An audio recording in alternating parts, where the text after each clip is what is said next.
Welcome to Brawlhalla.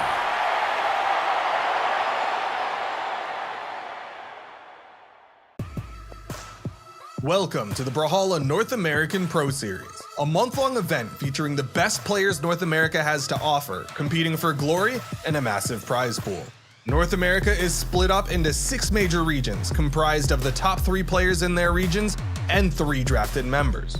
Each week, those teams will compete in a best-of-3 competition, head-to-head against another team.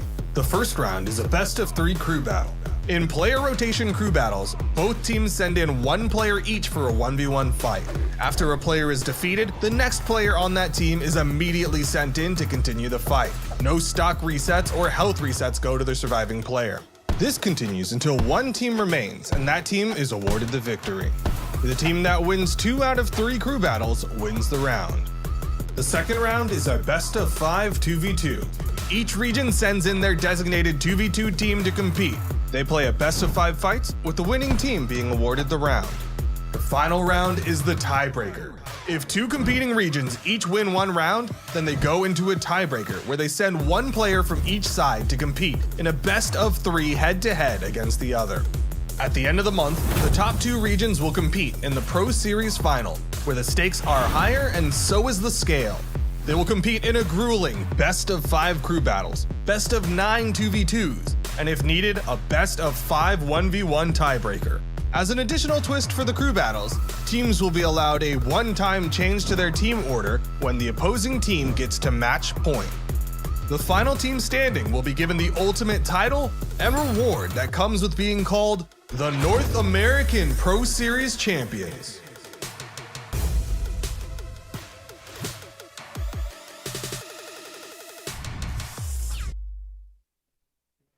It's the North American Pro Series, as you just heard, explained just for you. We are now in the weekly portion of things in day 2 of the Pro Series, and it has been an exciting Pro Series so far. Sparky, how excited are you for today? I was able to watch yesterday. I get to be able to call it today, so I'm super stoked to see these teams fight it out today. We have some really good matchups that I'm looking forward to. Duke, what's the lineup that we have for us today? That's right. So today we're getting a little bit of a rotation, right? Each week the teams are going to play against a different team in the region. So today we've got Northeast versus Canada kicking it off for us. Then it is going to be Midwest versus the South. And then after that, closing out the day, we'll have MDVA versus the West. That'll be an interesting one now, of course, because some teams won. That means the other team caught an L for the day. So the ones that caught an L yesterday are going to be looking to turn that into a W today for their team so that they can come out in the long run on top of Pro Series and go to that Pro Series final that you just saw. It's going to be, man, I saw those numbers like best of 9 in there. Like that's going to be one hell of a gauntlet. But we have to get there, and that starts now. That's right. We can talk about the Pro Series final when we get closer to it, but for today, they are going to be doing their best-of-3 crew battles, their best-of-5 2v2s, and then again, if it is necessary, the best-of-3 1v1s, which we saw 2 of them yesterday, which was crazy because It wasn't really that expected. A lot of these early matches are going to generally be pretty one-sided, right? It's generally like big dog versus underdog. We're starting off today with the top seed versus the second to last seed. That's Northeast versus Canada. So by and large, it favors the Northeast, but we saw Canada take it to a tiebreaker just yesterday. Yeah, the games are going to get closer as the Pro Series moves on. Like yesterday, it was first seed against last seed. Today,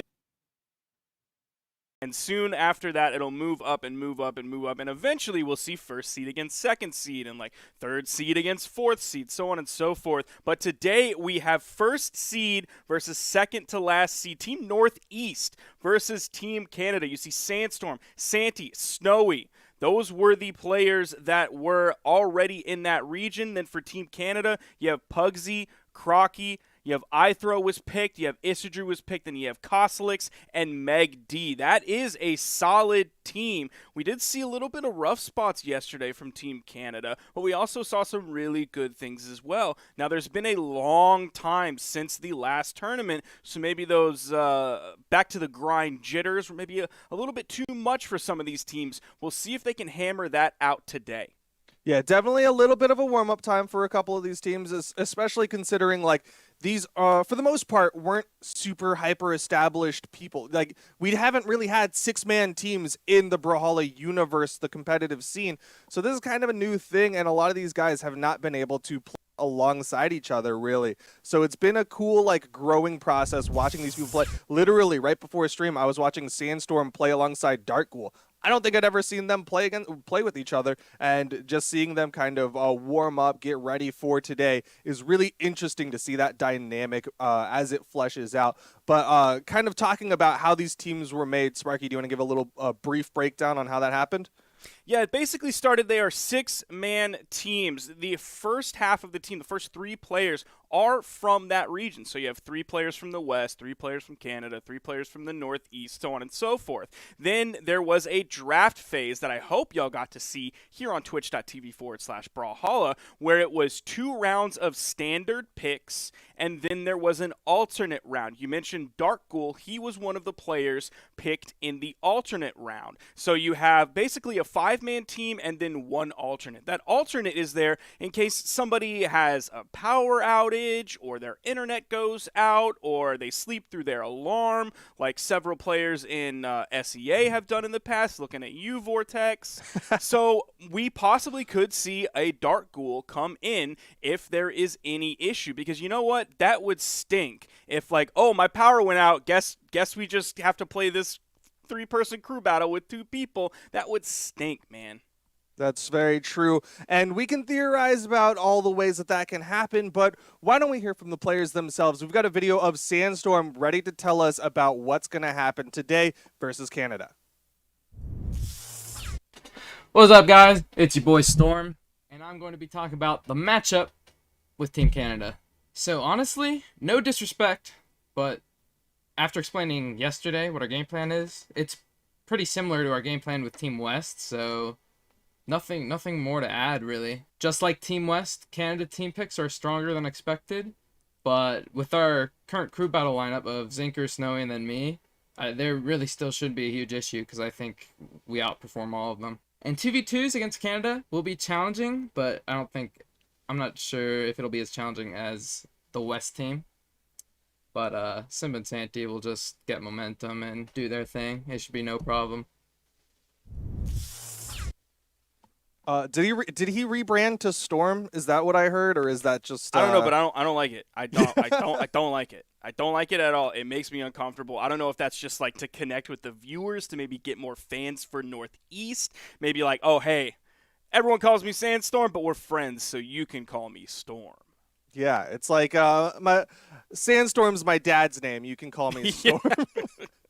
But yeah. So, go ahead. Sorry, no, you got it. You got it. Okay, so we have our lineup set, and these lineups are set ahead of time. I believe they were even set up for this weekend before yesterday started. So the lineups don't necessarily reflect what happened yesterday specifically, but just overall general game plans. And like you would expect from a team like Northeast, is total confidence going into this. For the crew battle, we have Zinker, Snowy, and Sandstorm versus Meg D, Crocky, and Kosalix. In the 2v2, we have Santi and Simba against, I'm looking at my Pugsy, paper. Ithro. And Pugsy and Ithro. So that team of Santi and Simba, you mentioned the teams kind of playing together a little bit and learning how each other play. Like, I was looking at some of these 2v2 teams that we have for all of Pro Series, and I'm seeing like 63 games, maybe 150 ranked games, things like that. But you compare that to the weapon that is Santi and Simba, that is so brutal. Sandstorm will, of course, be coming in as the anchor. The lineup is the exact same as it was yesterday.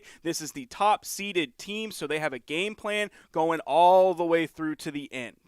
Yeah, I think for the most part, Northeast has basically established what their game plan is, and I don't think there's going to be a lot of deviation. Zinker is a really strong start. We saw him yesterday, able to give his team just that early edge. It wasn't an obscene start for the team by any margin, but the fact that he can give his team that early edge, and there's still that threat on the board of Sandstorm as the anchor for the crew battle section, is just such a strong way to start it off. And then you have the most established 2v2 team in the North American Pro Series with Santi and Simba. Like, aside from Cody, Travis, and Remy, I think it's going to be hard for any team to take a game, let alone the entire set, off of them.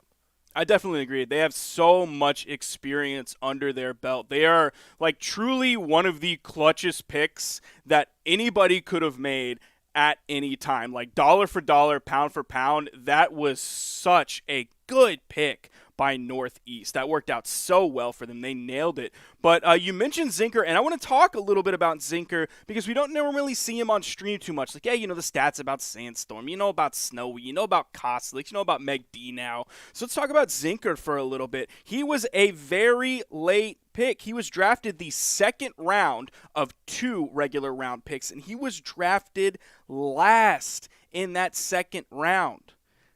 And look what he's doing here. He is going toe-to-toe with a lot of these players that are power ranked better than him, that have more winnings than he does. So Zinker could be the next up-and-comer. Yeah, I remember distinctly, like, earlier this year, Zinker had, like, one top 32 match that played in, like, a seasonal event, and he destroyed. And I was like, who is this guy? Nobody has really been talking about this. What do I need to know? And everyone was like, this dude's the Koji. He is the ranked Koji nutter, and he is doing work. And he was such a great pickup for the Northeast team. Like, I feel like they got some serious sleeper picks that everybody else was not even looking at with the pickup of Simba and Zinker. And here we go into the crew battles, Northeast versus Canada.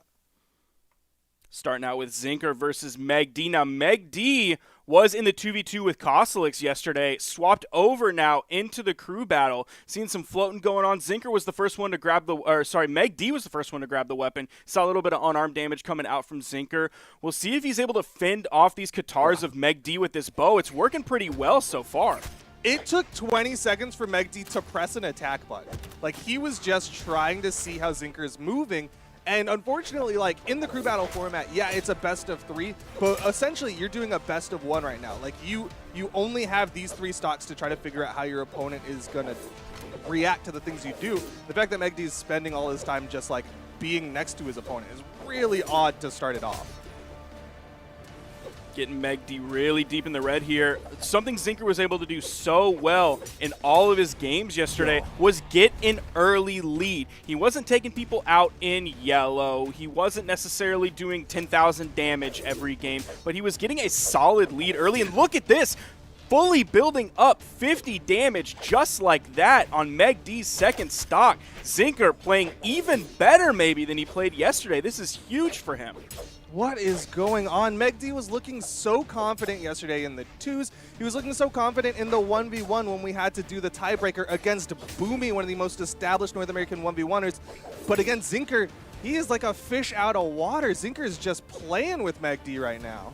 All right, Zinker actually looking kind of nasty here. Now, Zinker is a grinder. He has like over 1,000 games in ranked. As he takes this second stock, over 1,000 ranked games this season, which is incredible when you look at everyone else around him on the leaderboard. He's number 6 on the ranked leaderboard as of last night, and you're seeing this practice come in. Almost gets the perfect spot dodge there. Meg D might be finding the stock here soon, but this is a big lead for Zinker against a very strong and proven 1v1 player. Yeah, I was talking about how yesterday Zinker was giving his team just a slight lead. Like, he was taking out the first person, but he was red when the second person came in. Right now, Meg D versus Zinker. Zinker's looking like he'll have a good stock, or maybe even a second one when Crocky comes in. Delight recovery, and Meg D is gonna get 1 off of Zinker. Like, there's no way Zinker doesn't take this stock pretty quickly without taking too much damage, especially if he gets a sword, but it's a bow coming in. See if you can find a Delight recovery there. You see him floating around a little bit, maybe looking for the nairs. That's 2 nairs in a row. He's whiffed, but he hasn't taken too much damage. A third nair, a fourth nair. That seems to be his KO option. Wants to catch Meg D with the nair. Weapon spawn comes in, and he grabs the sword. Delight recovery likely coming out. You see him dash dodge in. Delight recovery almost going to do it. Not quite enough power on that one. All right, right now Megd is fighting for damage. Wants to get Zinker into the red, so at least Crocky only has to really take out one, but another D-Light recovery, and Crocky now has to do the job of evening it up for the team. He has to make it so that Koslix has a decent fighting chance against Sandstorm. Now, one thing that Crocky mentioned is his game plan was to have Zinker fight against Megd, maybe Megd get the lead early on. One, that didn't happen, so the game plan is already starting off rocky. Then Crocky was hoping that he could just take out Snowy and handle him on his own because that axe was going to be troublesome for Koslix. Crocky may not even get that chance, or if he does, he may have one stock going into the 3 of Snowy. So the game plan for Canada is already rough. Yeah, things are looking real bad for Canada. Meanwhile, Zinker looking real good on this Koji. He was definitely warmed up for the day. You were talking about how he's a grinder. Likely was doing some grinding right before Pro Series start. A side light into a neutral light, and Zinker might take another stock. There it is, D-Light recovery, and Zinker's doing real good for the Northeast. Now, Crocky yesterday started with the Mirage like he is today, and then he swapped onto the Nash. His Mirage game was... It was looking not what I would want to see from a Mirage player. He wasn't doing too many scythe things of getting those dodge reads, getting those extended strings, finding those knockouts, finding the signatures specifically that are unique to Mirage. Then he swapped over to the Nash and did definitely better. So he's also going in here with the Mirage as the starting character. That sword is in Zinker's hands. You know what he's able to do with that. He is on his final stock, but he has 50 damage on this stock. Ooh, nice job to get back onto the stage with gravity cancel side sig. Yeah, I like that wake up from Crocky. Just kind of shoves Zinker away, make sure he gets back to the stage. Nice. These pokes from Crocky are adding up damage. He doesn't want to take too much damage before coming into Snowy. Big side sig puts Zinker off stage. Will take a little bit more than a recovery to take out Zinker right now, but Crocky is doing a good job of not taking too much damage. Trying to finish off Zinker, the first player for the Northeast. Drops the D-Light Sair. Oh no, for the spear player that Crocky is, that is so brutal to see. He's now at the weapon disadvantage. One comes in as he unarmed side airs Zinker away. It's back to the spear. Is Zinker going to get this stock when he was almost dead to rights off of that possible D-Light Sair that ended up missing? Is he looking for the side signature or maybe just the weapon toss pickup? Goes in for the dash D-Sig. He gets the stock. Zinker is out of the Game 1 crew battle here. It's now Snowy's turn. And if Crocky wants to take out Snowy, he's going to have to find some big plays. Zinker's done his job, man. He put his team +1 and added damage onto Crocky. At this point, Crocky's really got to fight for this one, but Snowy with the gravity cancel side sig, and things are looking fantastic for the Northeast. Crocky's the one. You were talking about it. His job was to take out Snowy, and if he doesn't put Snowy on the last stock, then things are going to be rough for the Canadians. Nice dodge up to get through the ground pound of Crocky in his edge guard situation. Gauntlet's coming out. See if he can get in on this spear from Crocky. All we've really seen is a weapon toss so far. Several whiff moves, but also not a lot of commitments coming out. Doesn't get the punish there in time. The side sigs from Crocky have either been getting hits and getting KOs or not getting punished. Yeah, he's been throwing out a lot more sigs today than he did yesterday. Still putting out some good damage pretty safely, but the second he gets caught, he does take quite a bit of damage. Has Snowy in the offstage unarmed. Might see this stock if he gets the hit, but Snowy picks up the axe.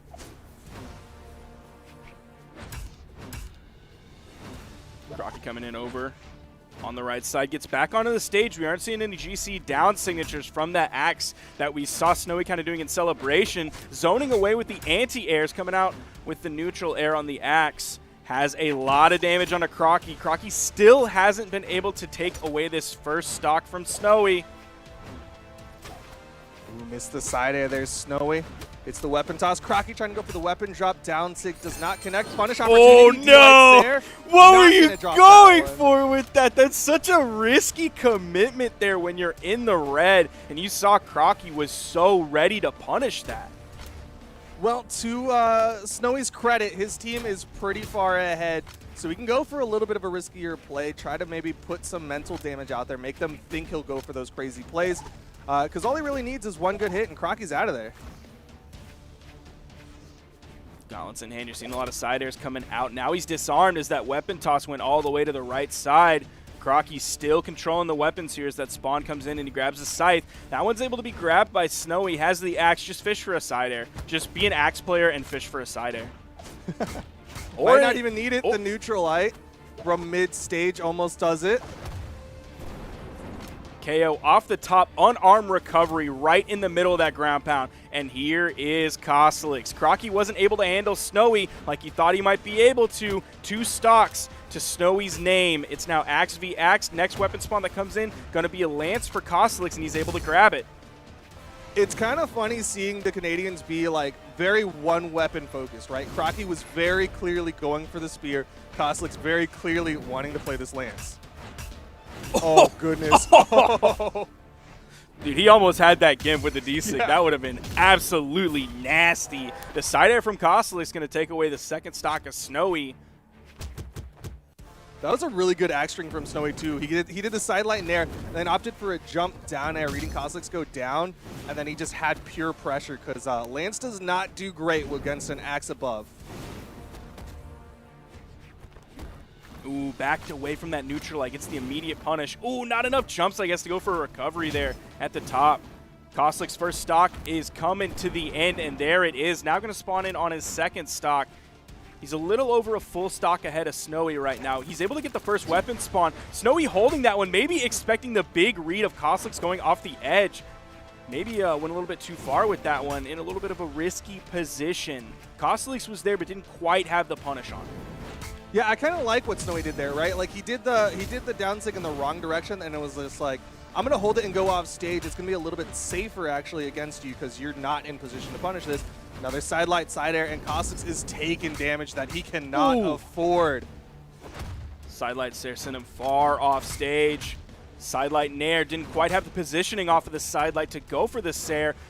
Dodges away from that ground pound, gets through it. The side air from Koslix. Can he take Snowy out here? Goes for the gravity cancel in light to put out a long string of active frames. Snowy's able to punish that down signature. He hesitated for a second just to make sure he was in the right spot. He knew he had some time to punish it. Gets the second stop.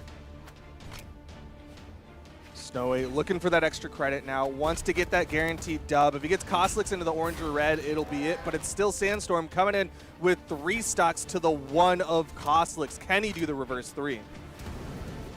Now this is kind of the spot that Sandstorm has been in for all of the games so far. He's kind of been the cleanup crew, but he's been the cleanup crew where like he's the midnight custodian and the building closes at noon.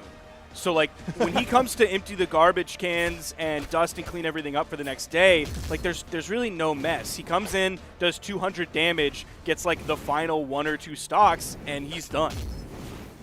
Yeah, he's just doing what he needs to do, cleaning up that last little bit. Somebody left a sheet of paper on the floor. Koslix, though, has Sandstorm in the off stage. Sandstorm immediately able to get back up and dodges inside the down line. Damage definitely consistently building on Koslix. You're seeing the down airs come out. Has the greatsword in hand. He was using the 2 waves that come out on the left and the right in the signature kit to take out a lot of stocks yesterday. Comes to the Qatars. The recovery not enough. I know Qatar players out there seeing all that damage on his stock, seeing the recovery not KO, and they're wailing in pain. But he's still got the great sword. A Dare Nair, Dare Recovery could easily do this on the Koslix. Koslix trying to get this stock. But there it is. Dare into Nair. Koslix is out of there. 3 stocks left for Sandstorm, and the Northeast going to put 1 on the board.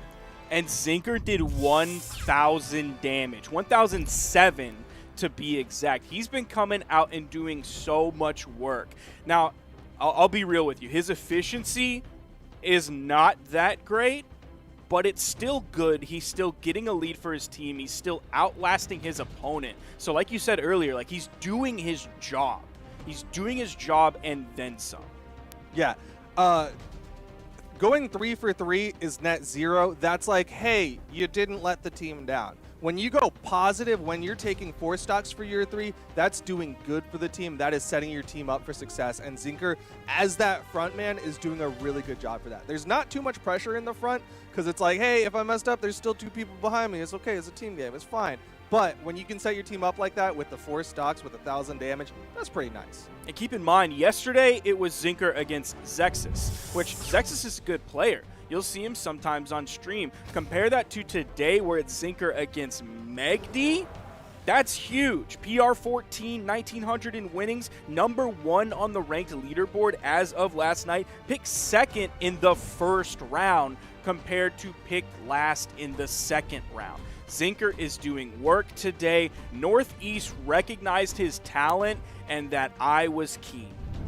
Yeah, they had a really good scouting agent, I gotta say. Whoever was on the Northeast who was like, yo, everybody's sleeping on these guys. Brilliant picks. On the other side, yeah, kind of to your point, Meg D was, I think most people would consider an arguably better pick than like Zexus. Meg D is arguably a stronger player, and the fact that they had the confidence to put him in the 1v1 against Boomy shows that they're really confident in his 1v1 ability, and Zinker is playing with him like he is a bowl of mashed potatoes. Like he is just playing with his food. You saw his stats just a second ago. They were very humble, to say the least. They were the stats of a new player who's making waves now. He had like 5 top 32s and $260 in winnings.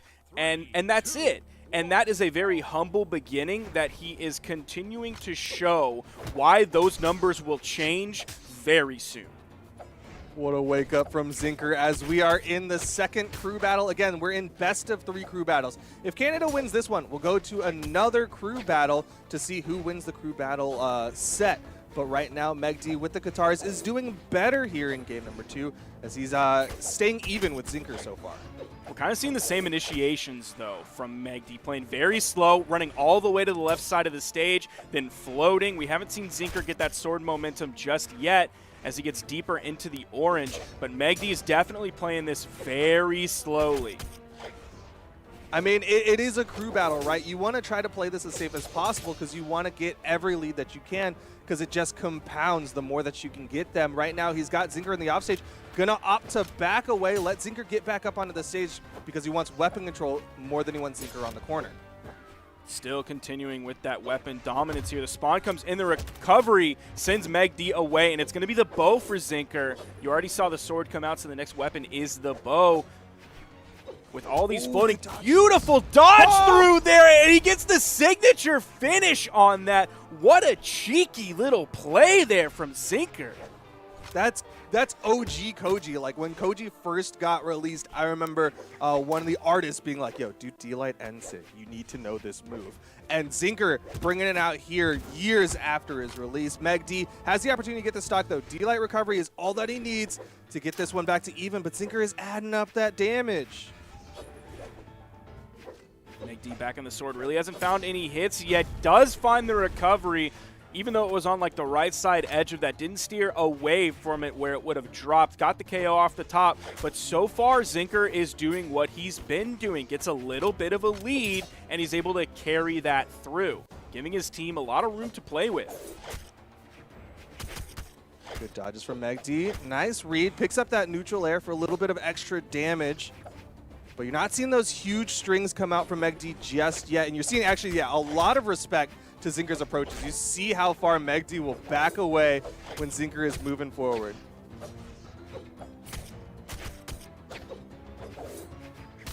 Ooh, that slap, that turned him red. Has weapon advantage. Zinker not afraid to push the unarmed against Megdi's sword. D-Light recovery, not enough to KO off the top. Another weapon spawn comes in, and Megdi's able to grab it. Gonna stick with the sword for the consistent KO options compared to Qatars. Neutral air, and we're seeing back on the bow. Are we going to see a repeat of the first stock here? Might just be a clean D-Light recovery. I don't think it'll quite knock out just yet. But you're seeing Megdi feel a little bit more confident, able to dash in towards Zinker as he has him in the red, and there's a D-Light recovery to get the first lead for the Canadians.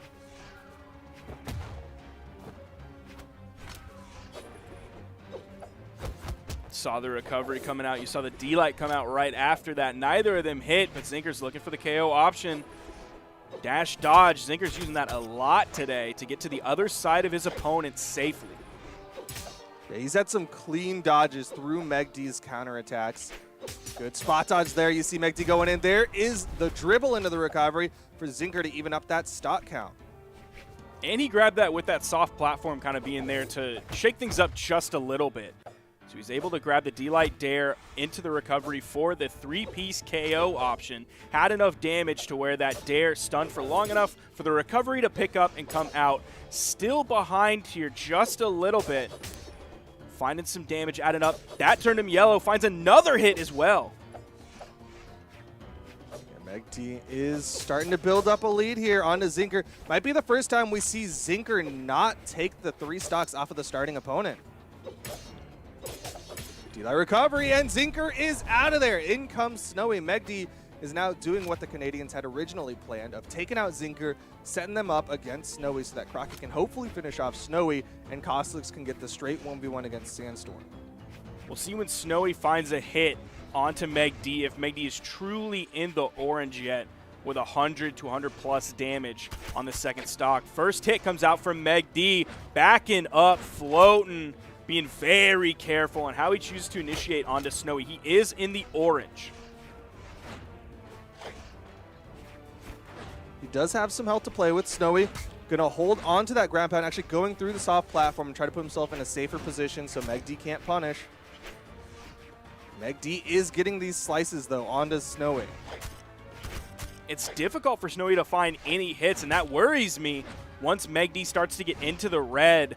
I don't know if Snowy's going to be able to find a side air. Does get the side light into the side air and the weapon toss. Edge guard situation coming up. Goes for the ground pound. Wants to hold it. Give Megd time to figure out where he's going to go, and then Snowy can punish that instead of gripping it and ripping it too early.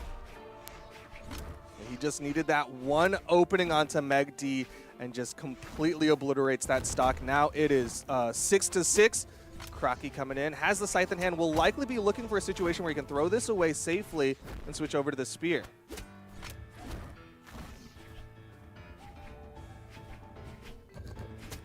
Punish, just a neutral light. Surprised he didn't come in with the classic Crocky weapon toss.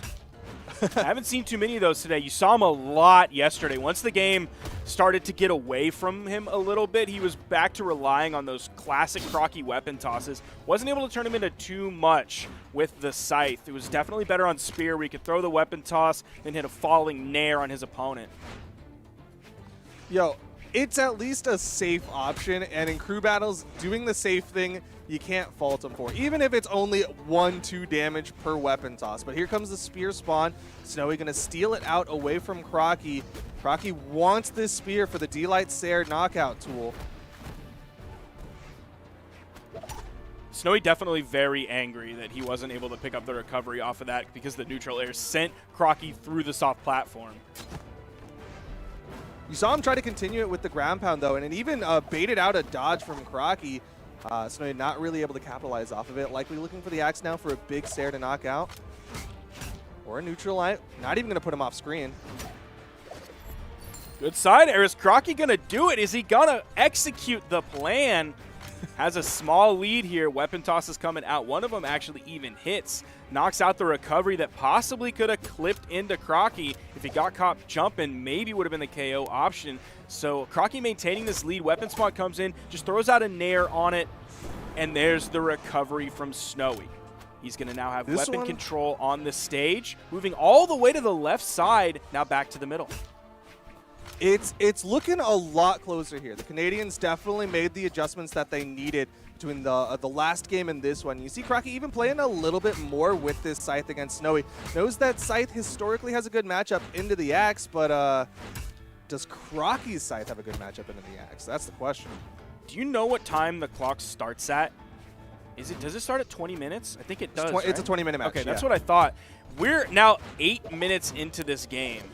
That is a pretty significant time chunk when these players both have 2 stocks left to them, and that sort of seems like what Team Canada is going for. Crocky playing very slowly. Megd also was playing very slowly. Yeah, they really want to just like, not win by attrition per se, but just get those safe hits, get that quick little tap onto the opponent, and it'll add up. The weapon toss from Snowy guarantees the knockout onto Crocky, and now Snowy only in the orange. It's going to take a little bit more work from Crocky to get this one back to even. The weapon spot comes in. Snowy's barely able to grab it. Another one comes Yeah, good in. job. Snowy grabs that one as well. Even throws the gauntlets away. Wants to stick to this axe. Whiffing a lot of moves here. Now he's at the weapon disadvantage against Crocky's Scythe. Crocky throws his weapon, goes for the ground pound follow-up. Another spawn comes in. They're sort of trading weapons back and forth. Falling Nair into the Dare. Snowy adding up the damage. D-Light into the recovery. Crocky needs this stock off of Snowy. Starting to get a little desperate here. You're starting to see those SIGs come out. No side sigs from him really so far this game. No like wake up side sig that he was using earlier. No wake up. Nice. Oh! Crocky, no! Oh, that hurts! That hurts to see!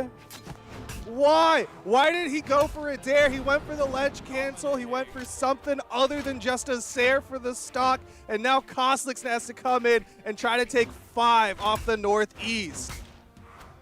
Does find the side air. Strong way to start this one. Cleaning that second stock of Snowy's up very quickly. Lance in hand, has weapon control, and he's able to grab the axe, throw it away, pick his Lance back up. So definitely dominating the weapon control here. In comes the axe. Kostlix has his trusty Lance. The comfort weapon, but it is against Snowy's axe, and Snowy's axe is a chopping tool. He is able to add up so much damage with this axe so quickly.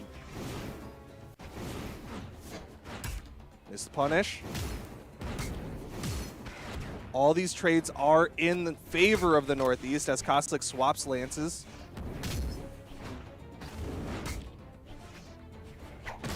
Ooh, is that going to KO? I thought it might. Not quite.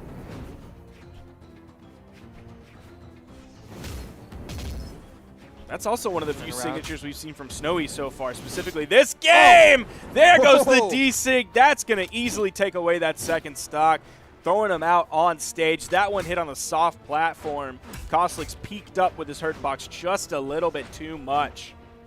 Yeah, had he stayed low, the soft platform would have eaten that down sig and he would have been safe, but he peaked just high enough. And Snowy now adding up this damage onto Kostlix's second to last stock. Good movement from Snowy to avoid that weapon toss. Avoids the ground pound. Might get the turnaround here, but a good dodge from Kostlix gets him back onto the stage.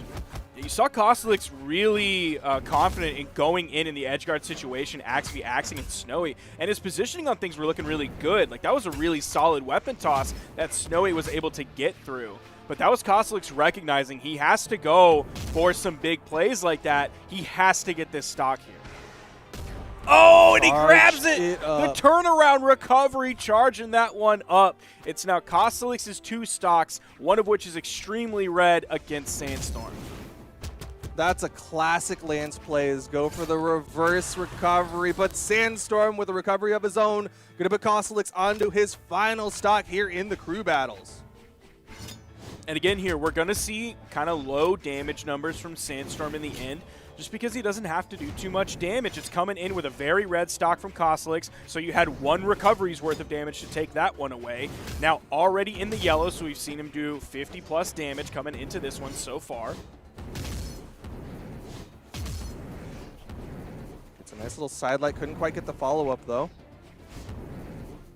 Both them dancing around a little bit here as Sandstorm not able to get a grounded Kostlix, right? Like that's what you want with the Greatsword, is a grounded opponent so you can get those big extended strings. Meanwhile, Kostlix playing a lot more aerial than he's done in the past. He's playing aerial and he's throwing out a lot of moves, some of which are whiffing, but Sandstorm hasn't really been able to punish any of the whiffs. You've seen the moves come out too, but none of them have really hit. Is Kostlix going to be able to do this? 50 damage on his final stock. If he keeps his lance pressure up, the next weapon is going to be Katars. The unarmed finding almost as many hits as he did with the Greatsword.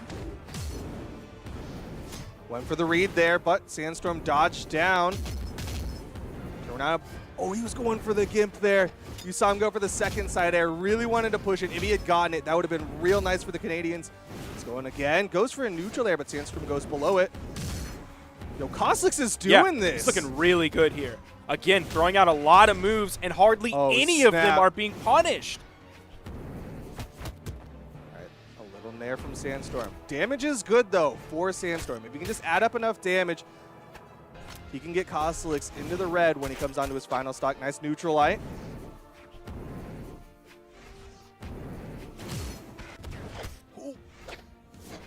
Now, Sandstorm will have some safer moves here, specifically talking about the Qatar Nair, and he just falls right into it. If Kostlix gets this reverse 3, I don't think he will, but the potential is there. The way he's playing right now, it's massive. there. But he can't eat a dare, he can't eat a recovery. Those could lead to the knockout. Kostlix adding up more and more damage onto Sandstorm. Sandstorm with 1 recovery. Kostlix is disarmed. But he picks up a lance. Can he get the reverse 3 stock and take this to a game 3 crew battle? Sandstorm. Oh, Sandstorm's red! Oh, this is so close. He's sweating. On the offstage, the movement, trying to bait something out. Misses a recovery, but Sandstorm hits the second one and takes the crew battles for the Northeast. That was way closer than it should have been. Kostlix, oh my goodness. Coming into that, playing incredible, 790 damage, a super clutch situation that Kostlix played in for a really long period of time. So playing that well and that consistently over that period of time, that's difficult. Yeah, I mean, Meg D set him up really well, putting out 704 damage, took the 3 stocks off of Zinker. The first time that's happened in the North American Pro Series, the first time Zinker fell before the starting opponent.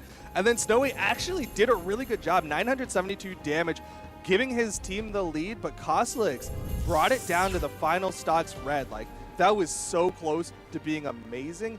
And if Canada can take the 2s, I think Kostlix is feeling pretty comfortable because it's going to be Kostlix versus Sandstorm for the tiebreaker. Yeah, the sub that they made in today, of course, yesterday their 2v2 was, or their crew battle was Pugsy, Crocky, and iThrow. Today it was Megdy, Crocky, and Kostlix. So Crocky was the only one that stayed in the same spot for the same game mode. Kostlix and Megdy was, of course, in the 2s. Today it's Pugsy and iThrow in the 2s.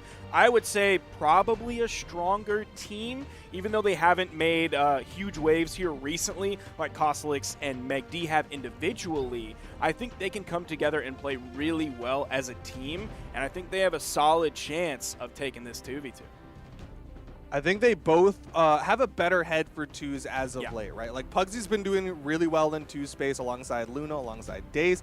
iThrow historically has been a really strong 2v2ers. I think his 1 victory in 1v1s was years back. Since then, it's been predominantly 2s showing for the Canadian iThrow, and now they're going to be going up against Santi and Simba. This is kind of an old school matchup of some very well-established teams, Santi and Simba for the Northeast versus iThrow and Pugsy for Canada.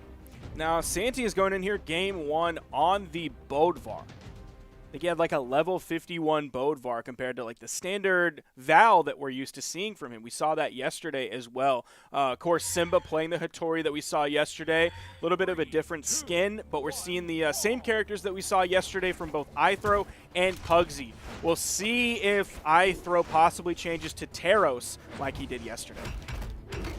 Yeah, and on the other side, we're seeing Santi start this one off with the Bodvar. Last time, he started it off with the Val, wasn't really feeling it, and then opted to switch over to the Bodvar in a response to the opposing team. There are going to be 2 hammers here from the double Bodvars, one on the red, one on the blue. Both of them actually also starting with the hammer. Downlight into the neutral light right on the corner. Very He niche. probably couldn't pick up the D-Light Sair there because of where the D-Light picked up. Yeah, that's a very niche hammered tech, but iThrow at the top of the map will get the recovery onto Simba to give the Canadians the lead. It is a very slight lead, though, because you see how healthy that Santi is right now. He's still in the orange. Meanwhile, both members of Team Canada, even though their shirts are blue, they're very red, and you see almost at the exact same time a full team wipe of Team Canada. Yep, Santi holding down the stock advantage, but the stocks are technically desynced for the Northeast, which can lead to a lot of team combos if things go awry. Right now, Santi going to try to keep Simba alive and add up that damage, but you see the Canadians trying to just build up more, maybe looking to take out Simba from this one and just go for 2v1s. Santi is in the red, fighting against Pugsy's axe right now. Pugsy changing targets, going down to Simba, continuing that pressure as iThrow picks up the stock. You were talking about the 2v1s. Here is the best shot for them so far in this game. They aren't really able to find too much. Couldn't take advantage of the power play while Santi was on the respawn. Simba, though, still fairly damaged, but you're seeing kind of a repeat of what happened at the initial stocks, right? Simba, deepest red, could have gotten taken out there by that D-Light Slayer if iThrow got the hit, but Simba with the neutral stick puts iThrow off stage.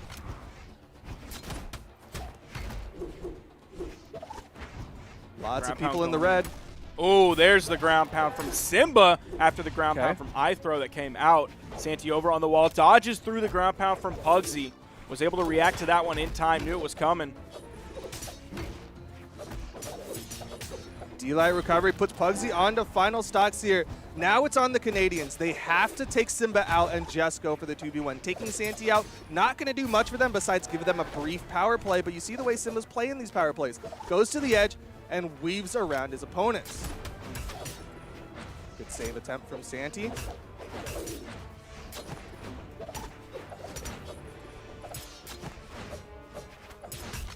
All right, big hit, nice recovery, follow up from iThrow.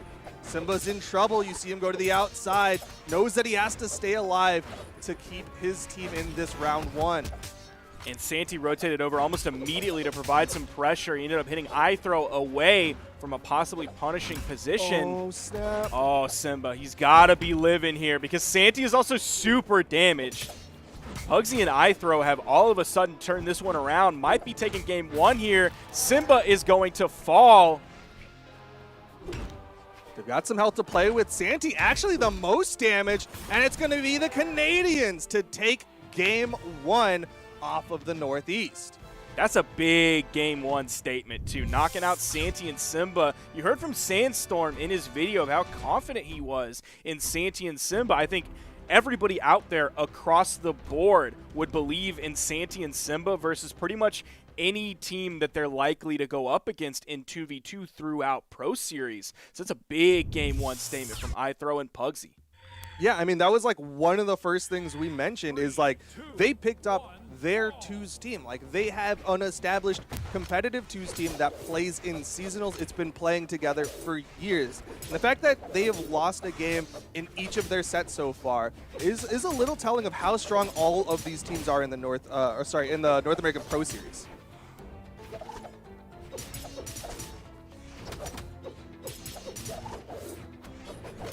I throw a little bit worse for wear. Yeah, not much though. We've seen it kind of go back and forth between these two teams. Nice D-Light side air. That's going to put Pugsy over onto the edge.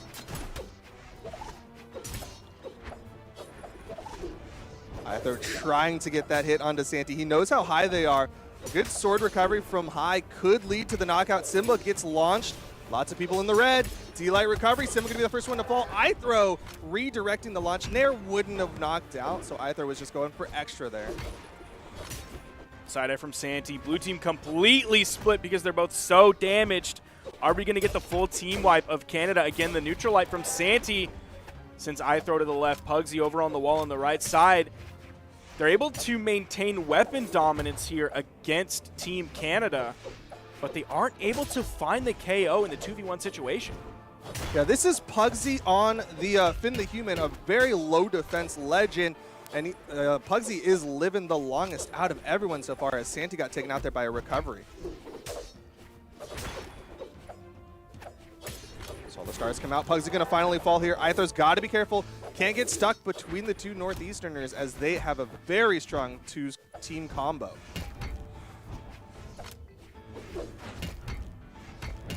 Ooh, hammer coming in. 2 scoops of raisins in the Raisin brand here. That's what that's what you wanted? Yeah, what else is 2 scoops? Ice cream, like a vanilla and a chocolate. I'm not a big ice cream fan. I'm also honestly not a diehard Raisin brand boy either. Kellogg's get at us, but in the red is iThrow right now. Does hit another recovery. Simba has been falling a little bit faster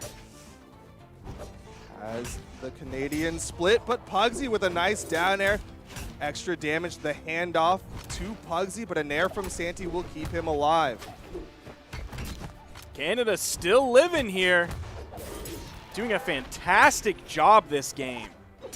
Santi almost taken out. Oh no, Pugsy doesn't quite get the full recovery with the force dump on the end. That would have certainly been a KO, but there's iThrow grabbing that KO. Great handoff, and you saw the prioritization there, right? Simba was able to fall out, but it's predominantly because iThrow was like, I need this knockout onto Santi. The Canadians looking real nice here. 3 stocks to the 2 of the Northeast. Pugsy's survivability is fantastic. You saw from all the way on the right side of the stage, that side air just barely killed after a stage bounce that takes away some of that momentum. So that shows how damaged Pugsy was for that to finally KO Simba. In a little bit of a dangerous situation here. Taking some pressure from iThrow, completely split off from Santi. Both members of Team Canada. Oh, iThrow, he's just keeping Simba away. You see the threatening D-Light, and then the backup, and then the movement from the side signature of iThrow. Reached all the way out there, got the KO. Oh no, he drops that one. No, he was expecting the DI. He had same move, neutralites. He expected the DI, went for the NSIG read. But either way, they still get it. And that's 2 on the board for the Canadians over Santi and Simba. And Pugsy, big damage, 747, like the mighty Boeing. Flying above all, landing, doing some work, back to the sky, over on the right, over on the left, taking some good damage, and just keeping it moving. Just moving and grooving as Santi and Simba now 1 game away from getting knocked out in the 2 space and having a tiebreaker between Sandstorm and Kosalix. This would be an upset by many margins. This is the top seed of the tournament versus the second to last seed. This is seed 1 versus seed 5. And if you looked at their individual PR, it would even be more of a stark difference from Santi and Simba going to Pugsy and iThrow. But here we are in game number 3. Santi and Simba opting for the double Val for game number 3. Lots of setup tools in this kit, but not a lot of damage. Coming in, I think, around 4 strength if they're in the proper stance.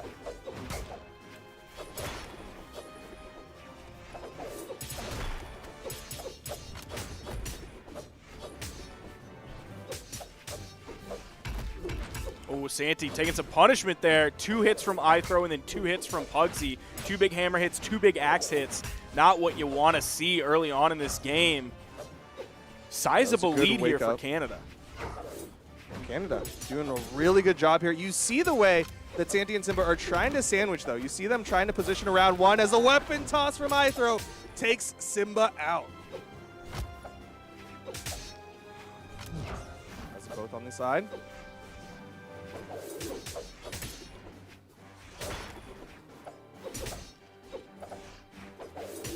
Neutral light almost taking out Santi. You see iThrow immediately rotate over. Doesn't quite find the side air that he wanted to get that stock. He's looking for it. Santi likely to fall very soon. Neutral air didn't quite do it here on the Great Hall. D-Light recovery drop from iThrow. Still able to pick up the side air onto Santi to maintain the lead. Meanwhile, Pugsy did fall. It's on iThrow this time for the Canadians to extend the stocks. Doesn't quite hit the ground pound onto Simba. Would have been massive threat if he had hit it, though. Ooh, Simba doesn't drop the D-Light recovery, but it's not enough. We're here on the Great Hall with 4 sword characters. Why would you pick this map when it's going to take so much longer for D-Light recovery to KO? High ceiling on the Great Hall. Meanwhile, Pugsy with the axe can go for the horizontal plays, the neutral light and the side air. And Simba down to the final stock in the 2v2s. This was far from expected as Santi and Simba are in their final stocks and iThrow is dominating. So I believe in Santi and Simba's supremacy. I would have expected them to come out of the gate and win this one 2-0. They lose game 1. So then I would have said, okay, well, that's just game 1. You know how game 1s can be. it's when they it's lost warm-up. game 2, I would have been like, okay, that's game 2. They're going to come back. That's the He's wake not up on his call. main. It's okay. Yeah, coming in with the double Val here. And then you see the lead, 4 stocks to 2. So many unexpected things from iThrow and Pugsy. And here we are in game 3, possibly staring at a 3-0.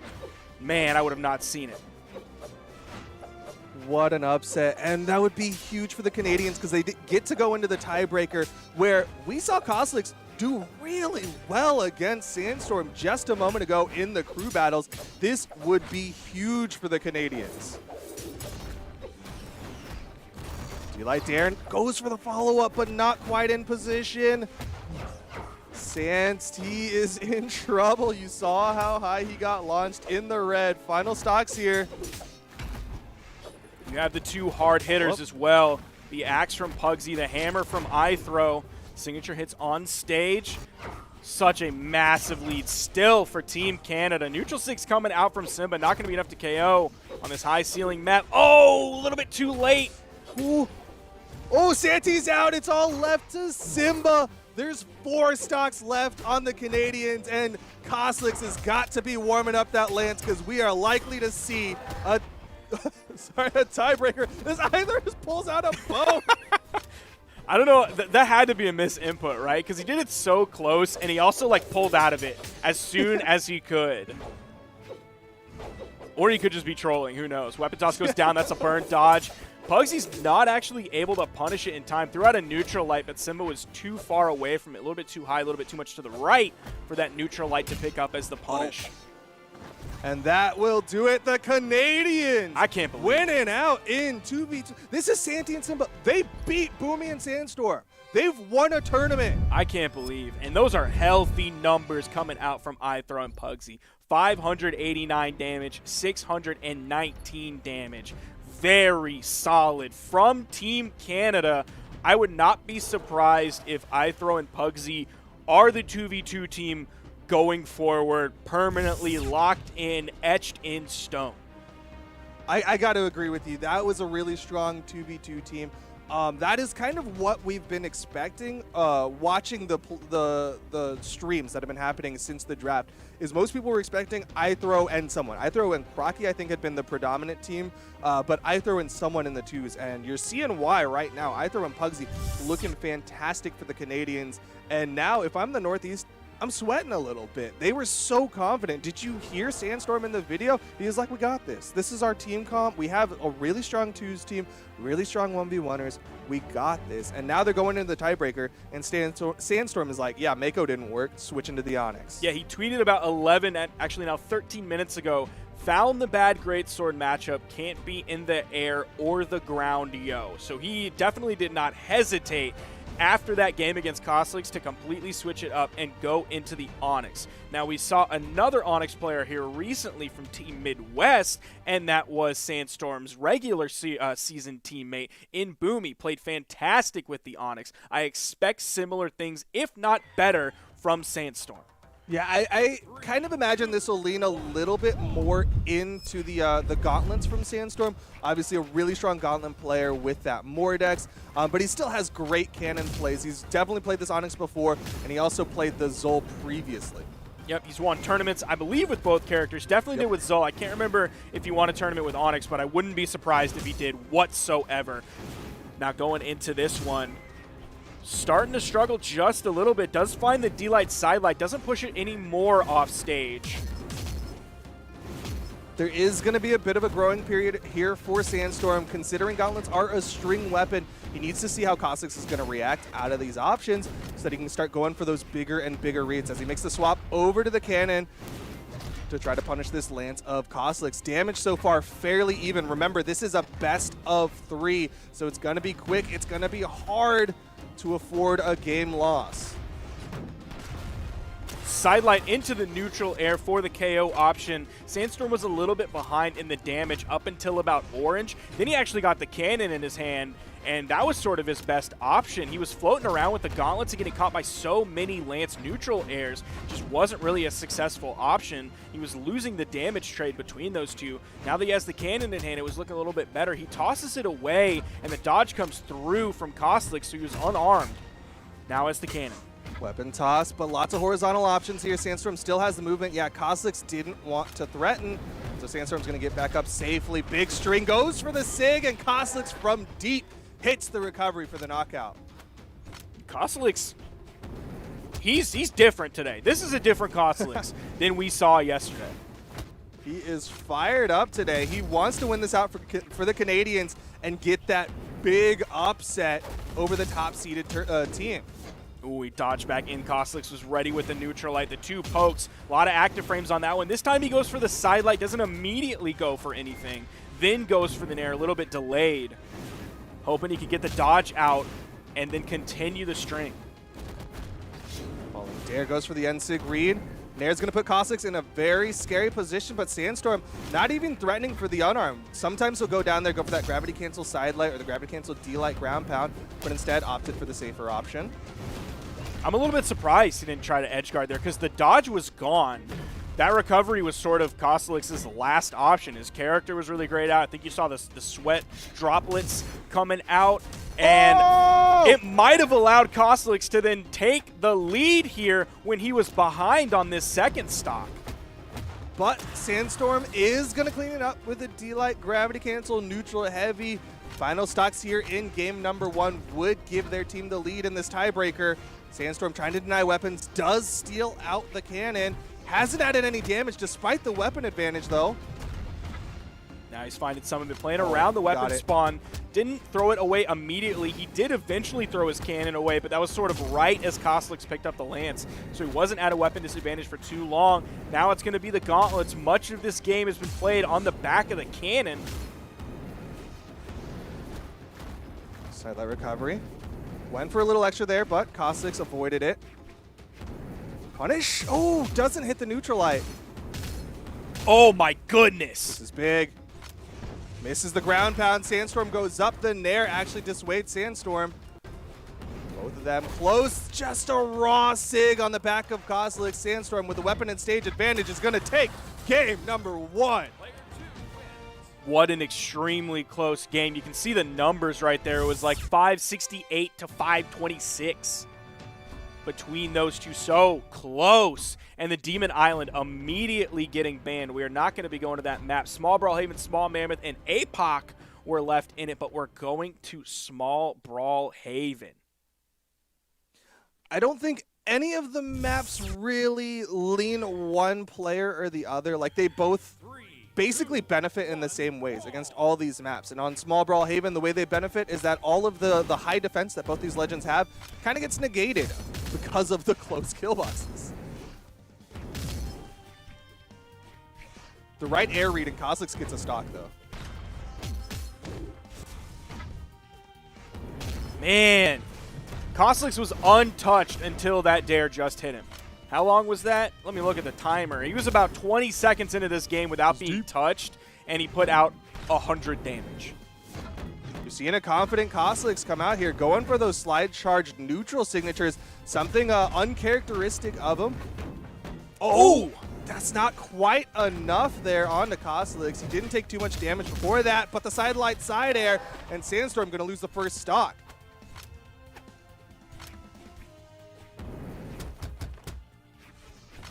Nice neutral sig, still not enough. Man, that was good dodge close, from too. Kozilek's. You saw Boomy hitting those off stage so well yesterday. You saw the last one on the Demon Island that almost led to the kill when Kozilek's was like still orange. He then found the follow-up after for the KO with the side air. Axe coming out looking pretty good so far. Yeah, some good movement from Kozilek's, baiting out some moves from Sandstorm, as Sandstorm really wants this knockout. But now it's Kozilek's back to the lance, the historied weapon of the Canadian. D-light recovery. Oh, weapon pickup recovery for the added force of the gauntlets over the unarmed. All right, Sandstorm. That was kind of nasty. I like that one. That's clean. Still, though, behind, neutral sig comes out. Sandstorm not able to punish. All right, Kozilek's definitely really confident going in with that slide charge neutral signature, but I'm still down with it. He's playing incredible today. I don't know if it was the little scuffle between Boomy and Kozilek's yesterday that woke him up, but man, this is some juicy Kozilek's play. That Pro Series beef really heating up, but Kozlix is doing great against the current North American world champion, the world champion in Brawlhalla. D-Light Nair from Sandstorm puts him up, but it's still not enough to lead to the knockout. Almost had that side air. The iframes from Sandstorm's dodge were still in play. Oh! Completely wins priority there with the unarmed side heavy. Looking for these KO moves. Okay, Sandstorm does get the hit. Gonna just wait for the weapon spawn on that one, and he's gonna be sticking with the cannon, but he's in the red.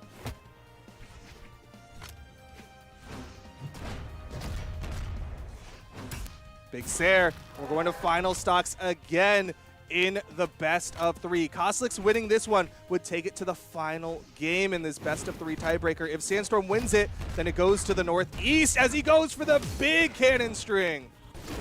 That's the crazy thing about best of three is I feel like these two players haven't fought this competitive of a best of three in a very long time since we changed to doing best of fives and so much more of the bracket. Like, you're playing best of threes against like the people in pools rather than the best players in the game. So that's got to be a complete change from what they're used to. Yeah,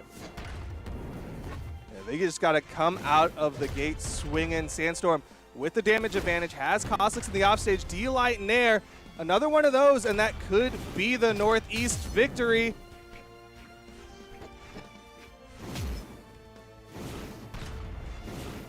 Oh, gets away from that one. Oh, the D-Light Nair. That's going to be the KO option. You know he was looking for it.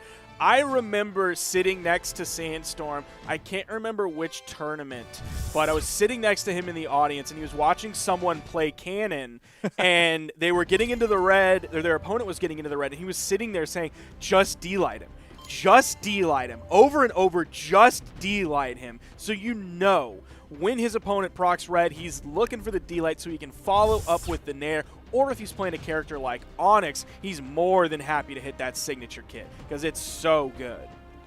And off of that D-Light Nair, Sandstorm is going to get the match victory for the Northeast, and they're going to close out the weekend up 2 over everyone else, which is really nice. But man, that was close. That is not going to tell the story of how that almost went the way of the Canadians. Incredible effort from Team Canada today, specifically Kozlix played so well, almost had the comeback in the crew battle, played really well, even though he went down 0-2, played extremely well in the 1v1 tiebreaker. So I might be more of a fan of Team Canada now. I mean, iThrow's on Team Canada. Why wouldn't I be? Absolutely. But you got to give credit to iThrow and Pugsy for getting them to that tiebreaker. That was a 2v2 that, honestly, I didn't expect anyone the entire Pro Series besides maybe the Midwest, maybe the MDVA to take it out over the Northeast in twos. But the fact that Pugsy and iThrow got that dub over Santi Simba, got them to the tiebreaker, got them to the 1v1 best of 3, that is a great way to start off your North American Pro Series run. But now we're going on to the next team. We've got Midwest versus South. This is going to be a good lineup. We have for the crew battle Boomy, Faison, and Wrenched versus Pierre, Noel, and Ethan. Then in the 2v2, we'll have Zakoy and Tiffany versus Parallel and Hardy MJ. Coming in for the anchors is going to be Boomy versus Ethan. There you're seeing those lineups today, and you're seeing some stark differences again in power rank. In 1v1, Midwest coming in PR5 on average compared to Team South's 13th. Then in 2v2, it seems to get even worse, holding steady from Team Midwest in PR5. Then on Team South, their average coming in at PR20. Yeah, this is definitely going to be a tough one for Team South, coming hot off the loss in just yesterday against MDVA. That one went down to the wire. It went to the tiebreaker, but unfortunately it was MDVA who took the victory. On the other side, Midwest has got to be feeling really confident. Boomy coming off of the big plays in the crew battles, taking 7 stocks in the first game, taking 6 stocks in, or 5 or 6 in the second crew battle. Like, Midwest has got to be feeling really confident, especially in the crew battle space. They're coming in with Boomy, Phazon, and Wrenched for their lineup. That is a scary lineup. Now, they did change just a little bit from yesterday. They swapped Tiffany out from the crew battle into the 2v2, so it's going to be Zakoi and Tiffany, where yesterday it was Zakoi and Phazon. So then Phazon is moving into that middle slot of the crew battle. Now specifically, Phazon, I believe, tweeted that he was unhappy with how he played yesterday, so hoping he can kind of turn that around here in the 1v1 part of the crew battle. Yeah, I know there's a very real possibility that Phazon gets some playtime today. I mean, barring Boomy 9 stalking the South, there's a very real possibility of Phazon getting some playtime, getting some 1v1 time to show that he is a competent player and show what he can do for the Midwest. Of course, I'm going to be coming in with my bias, much like Foda. I'm a South boy. I got to support South, but this is going to be a tough one. The 2nd seed of the tournament, Midwest, going up against the South, the 4th seed of the tournament. Now, talking about lineups, South is going to be the exact same as it was from yesterday, including the anchor, as Ethan is coming in for the anchor again. Boomy versus Ethan, if we get there, I'm going to be stoked to see the tiebreaker. I mean, of course, I'm stoked to see more Brawlhalla, but I'm going to be stoked to see Boomy versus Ethan. Yeah, I always love to see a good tiebreaker. So far, every tiebreaker that we've gotten to has been super exciting. I mean, all of the matches have been exciting, but there's just that extra pressure on that tiebreaker. The fact that you have not only your entire team, 5 other people that you are basically rooting for you, but all of your region as well. Everybody in the Midwest, everybody in the Northeast, you know, rooting for that person. But without further ado, let's hear from some of these players, kicking it off with Phazon talking about the Midwest.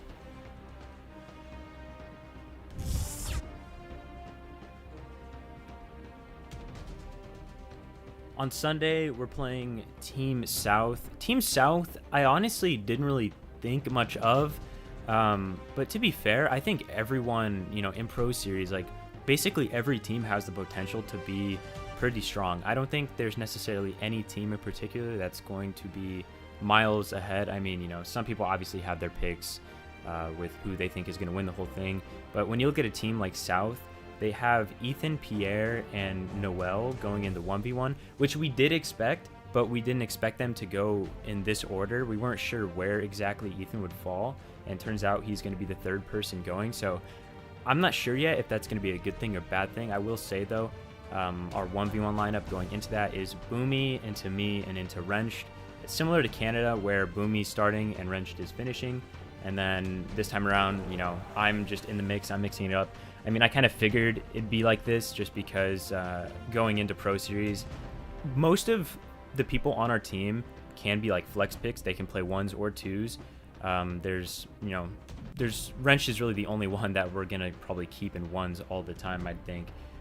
Everyone else, it's kind of up to who we're playing that week. So I'm going to be ready to go. I'm not sure exactly who I'm going to be fighting against. It just depends on who Boomy can take out because, like I said, with Canada, if Boomy has momentum going into it and if he's playing Onyx, I think that guy can definitely do a lot of damage. But also, you know, when I do play, I want to make sure that I go into it really strong and I don't necessarily have to rely on Wrench to, like, you know, 6-stock a team. Funny enough, that was recorded before yesterday happened, and he didn't even mention that the possibility of Boomy 6-stocking or 7-stocking the opposing team. He knew that Boomy can do damage, though, so he knows a strong 1v1 player that Boomy is. He's been placing well in tournaments recently, coming in with the Onyx pick. A solid pick right now. The gauntlets are strong, the cannon is strong, the signature kit is strong. We might see maybe a resurgence. I'm sure I'm going to see them in my ranked games after both Boomy and Sandstorm are playing the Onyx this weekend.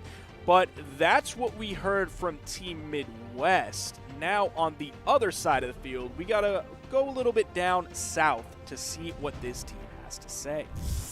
Yo, what's up, guys? It's Noel again with Team South. We'll be playing Boomy's team. I think that's Midwest. Yeah, it's Midwest on Sunday. And honestly, their team's looking kind of stacked in the crew battle. I think they're just going all out in crew battle. And putting both of their weakest players in 2s. But I mean, those players that I'm considering weak are pretty strong in 2s, so that could be an issue. But again, we're just gonna see how it goes, ride it out, and if things go really bad, we'll just practice after this one or whatever. But hopefully it goes all right and we're able to pull out a dub. That's pretty much it. No strategies going in this one either. Yeah, that's it. I gotta kind of agree with Noel's assessment. I probably wouldn't say it in the same phrasing, but I do think that the Midwest has a really strong cruise team, and if the South wants to take this, they have to really work on that 2 synergy. Hopefully Parallel and Hardy MJ are ready for the fight against Sequoia and Tiffany, and then maybe play for that tiebreaker. Hope that Ethan can take it out over Boomy. Still going to be a tough one. Again, this is the 2nd seed of the tournament, so it's going to be hard, but let's get into the crew battles. It is going to be Boomy and Pierre kicking it off for the Midwest and the South. Figuring out what map we're going to go to. We're going to Small Brawlhaven. I don't think we've seen this one in the crew battle yet, have we? No, it's been predominantly like Mammoth Fortress. I think we saw an Apocalypse come out as well. I will say I don't think Boomy is a big fan of running the Mammoth Fortress in the crew battles. I think he likes to run something that'll maybe throw the other teams off a little bit. This is going to be nice for Pierre coming in with the Lin Fei. We saw Pierre do a lot of good work just yesterday, and the fact that Lin Fei not a very high strength character means that it's not going to be as much work to get those stocks. Yeah, Pierre is coming in with the dex stance, moving that dexterity all the way up to 9. Now, I asked Pierre why he was doing this, and he told me swag, which is not helpful at all, and definitely not true. But Kyler Alice told me, helpful as he always is when I have questions, is that it gives you dare into D-Light, dare into In-Light true, or it gives you double recovery true at white on Katars. Oh, man! Almost had something there. Boomy already feeling it, only about halfway through this stock as he takes the first one from Pierre. Just a little bit of nerves coming out from the South. Pierre not able to connect with the D-Light ground pound. Boomy already putting the pressure on the second stock as Pierre's sweating it out, but he does get the wall touch. Those sweat meads mean he's got no more movement options. He's out of jumps, recoveries, and dodges. Neutral Stick comes out, still didn't KO, even on this tiny map. Second one does make it, and there's not too much of a lead here that Boomy has over Pierre. Qatar's coming out. That's going to be the weapon advantage. Another spawn comes in. It's going to be the cannon for Boomy. He's going to be throwing big bombs over the edge. Surprised he slipped past that ground pound. Boomy again with the offstage. You see the sweat beads come out, but Pierre opting to try to play it a little bit safer. Knows that this is Boomy we're talking about, one of the biggest threats in the North American region. Good nice spot dodge. That could have actually led to a KO with the spiking potential. Boomy is so unafraid to go deep with a ground pound. Gets the D-Light ground pound without a weapon. Didn't even need it. Threw it away even. Shows him how it's done. Hits the downlight ground pound, and now he's got that weapon control. Warming up the gauntlets. Doesn't hit the ground pound. Pierre going to go for the dragon. The common option from the Lin Fei's on the corner.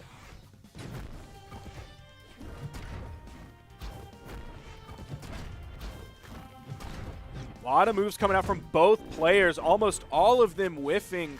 Not a lot of punishes coming out, but you're seeing Pierre was looking for those signatures. He doesn't have the cannon to launch the dragon over the edge.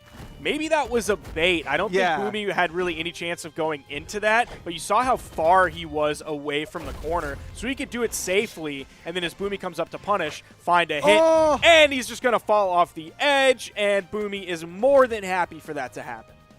Saw the sweat beads come out when he was in the monocle and just couldn't get back up safely. It's now on Noel to try to take down Boomy, try to deny the 7 stocks, but Boomy still has an extra stock after this one. Down Sig, gonna send him flying, but it's the farthest distance possible. Classic Noel move to come out here. Loves those gravity cancel down signatures, putting out a hitbox all around you. Go all the way out to the outside. Does get the wall touch recovery. Not going to get the force dump. This one will lead to the knockout. So one thing that I really liked about Team South watching yesterday is like everybody just kind of did their job.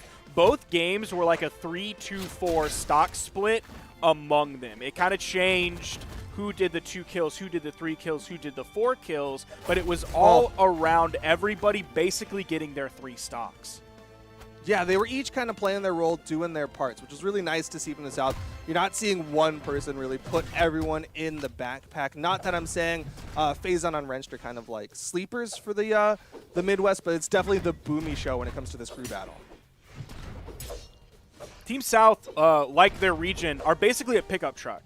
Like they'll basically get kind of any job done you need them to do, whether that's getting you from point A to point B, highway driving, going mudding, anything like that. A pickup truck will get the job done. It won't do it as fast as possible. It's not the best car for anything, but it'll get the job done, and that's why I like Team South.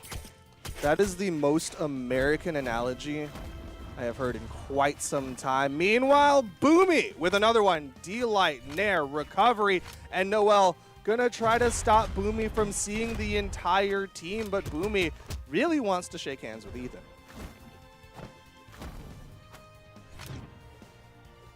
Has Noel over on the corner again, going in with those heavily telegraphed ground pounds.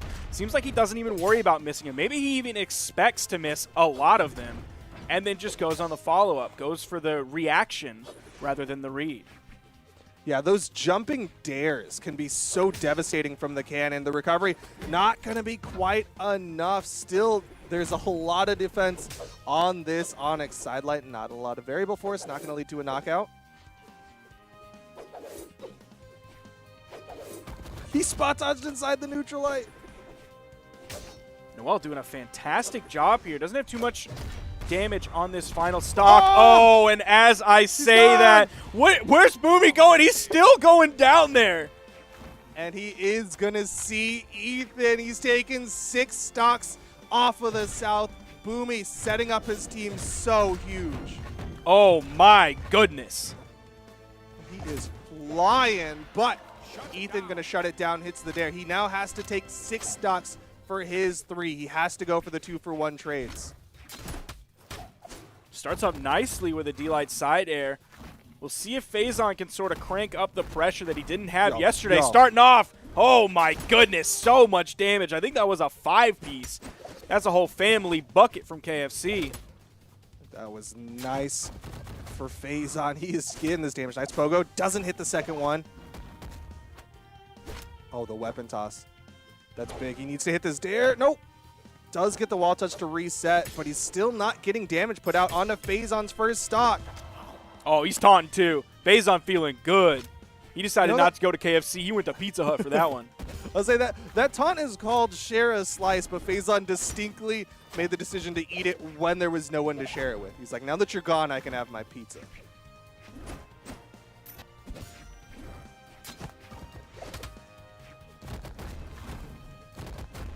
Another 3-piece. Still not enough.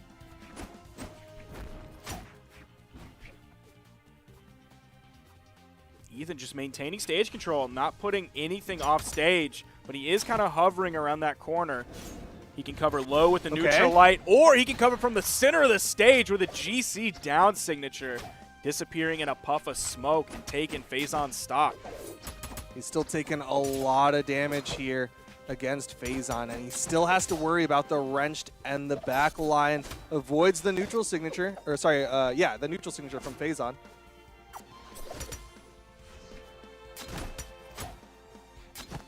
Ooh, almost got the read there.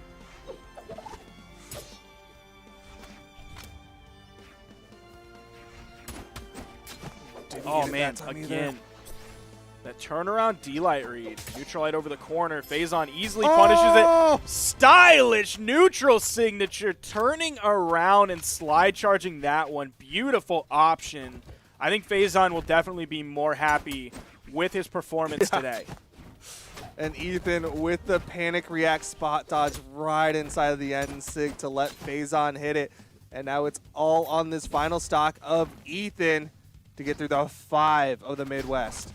Saw that D-Sig get a little bit of a goofy pickup. Seems like Ethan got stuck on the corner of the wall. The friction of that grass and rocks here on small Brawlhaven couldn't quite pull him over enough for that final hit. Still a little too much dirt on the ground there for Faison. Good spacing, but he's not getting the reads onto Phazon for these spear D-lights. Ooh. Nice back-to-back there. Again, throwing another one. Ethan finding some good hits here. Okay. It's so rough to look at this and feel like it's going 50-50, and then you look at the stock count in the top right, and it is not going 50-50. Nice pogos, though. Wrenched might get some playtime today.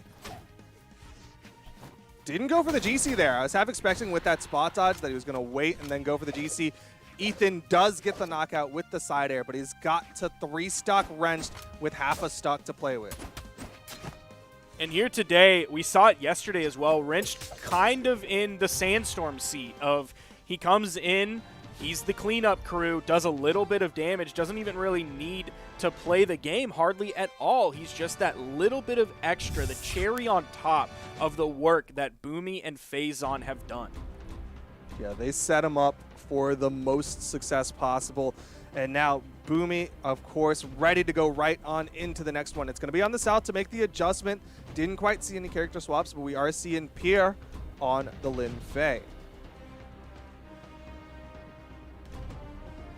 I wonder if we're going to see Team South sort of change up their order, because it seems like it's falling a lot on Ethan. Yeah, in the future, of course. Yeah. They definitely can't make the swaps just yet. They do have a lot of good picks, right? Like when they drafted Parallel, a lot of people recognize Parallel, a very real possibility of being a flex, has great ones, great twos. Hardy MJ as well, a little bit leaning towards the twos, but also a solid flex pick. But I guess we'll have to wait and see. I think Ethan's fine with it, though. I think Ethan is very confident in his one space, especially because he's their tiebreaker. He is their tie-breaking anchor. Now going into this one, there was a character swap. Noel going on to the Leonardo, which is, of course, the Teenage Mutant Ninja Turtles crossover for Jiro, available in the Brawlhalla.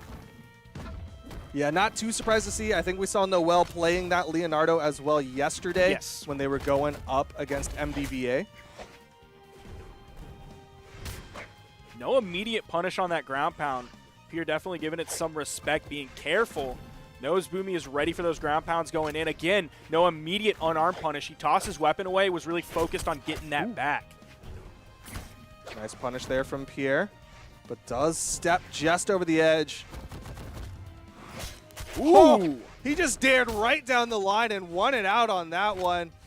And there you see that dare in light coming out that is true off of the 9 dexterity on Lin Fei. Oh. But it's not enough for the back-to-back dares, the surface-to-air blasts coming out from this Onyx. But Pierre in a decent spot here. He's going to be able to get a weapon, goes in for the side air, doesn't hit that, but the D-Light recovery does come out. Completely even coming into the second stocks of Pierre and Boomy. You saw the stars come out. I think that was Boomy actually beating out the recovery of Pierre.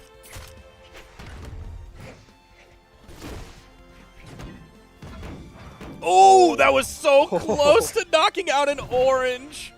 What a read from Boomy to hit the side light, backed up, then jump side air. Hold that pull from the side sig, but the weapon toss actually stopping it from doing more. You're doing some work here. He's definitely behind Boomy, but he's also found several initiations where he interrupts something that would be a major victory for Boomy. Good spacing, hits the neutral signature. He is still behind Boomy, though, despite the fact that they were both fresh stocks in the second, but it's going to be a side air from Boomy to put Pierre onto his final, and Boomy, again, poised to take it to Noel and potentially get another 6. Man, those big cannon strings are so scary. The damage just comes out so fast.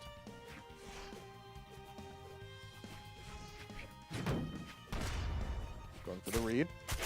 Pierre gets the side light, neutral light. Not much else, though. Needs to get that recovery for the knockout. And Nsig's going to miss. And Boomy with the punish.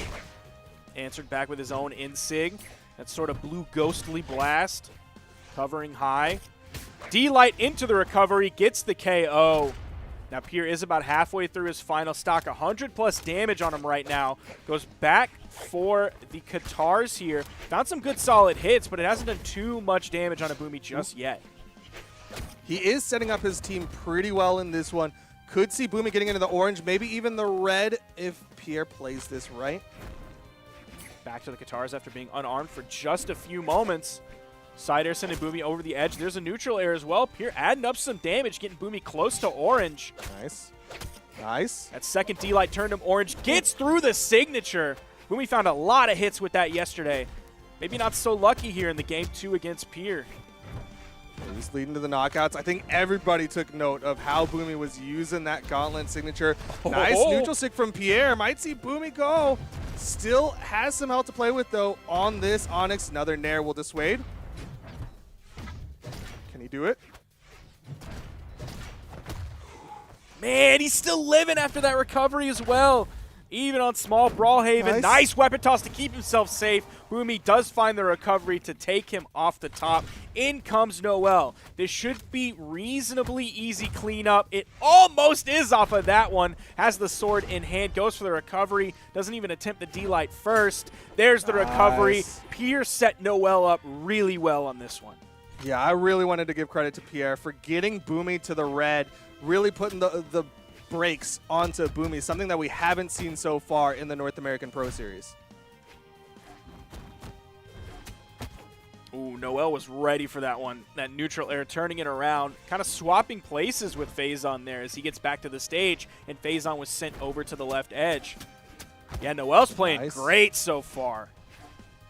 Yeah, his scythe is ready and roaring. Not able to hit the neutral light, but again, he's ready airs, for him, man. He like, loves don't that. Ground pound. Just don't ground pound.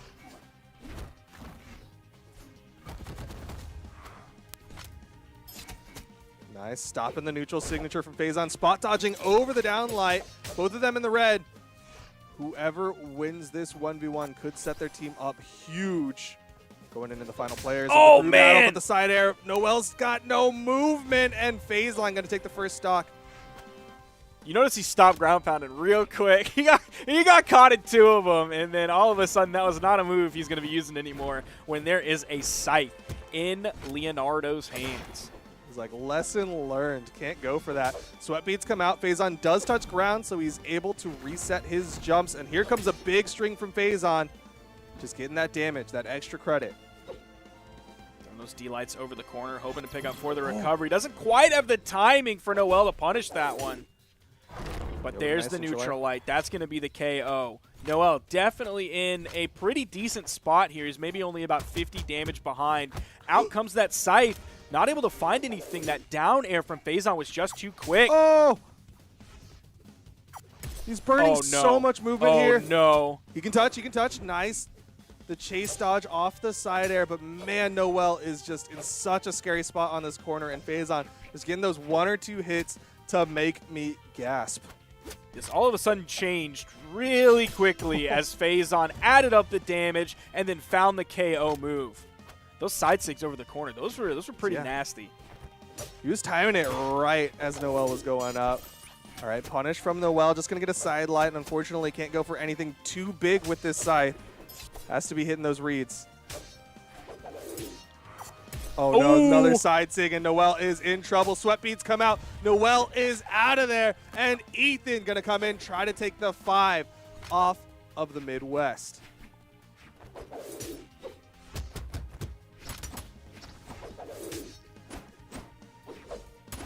There's the side light. Jump, dodge away. So there isn't anything further that Ethan can do to follow up that side light. Again, there's a lot of side lights coming out from Ethan so far. Very grounded game. Pogos goes immediately for the ground pound, and his stock is just gone! He only eats 1 slice, though. He doesn't want to get a stomach ache. He is still in a fight.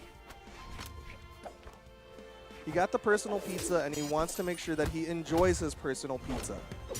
D-Light recovery. Gonna put Phazon onto his final stock in this crew battle, but still, Wrenched is ready to go.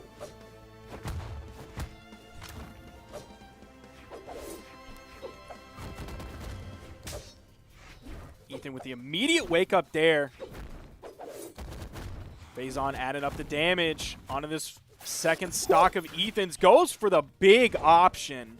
Doesn't find anything there. Oh, the ground pound. He doesn't immediately go back down there. He went back to the main platform, wanted to reset kind of everything. Know he got something good, and he's not going to get greedy. Just like with the pizza.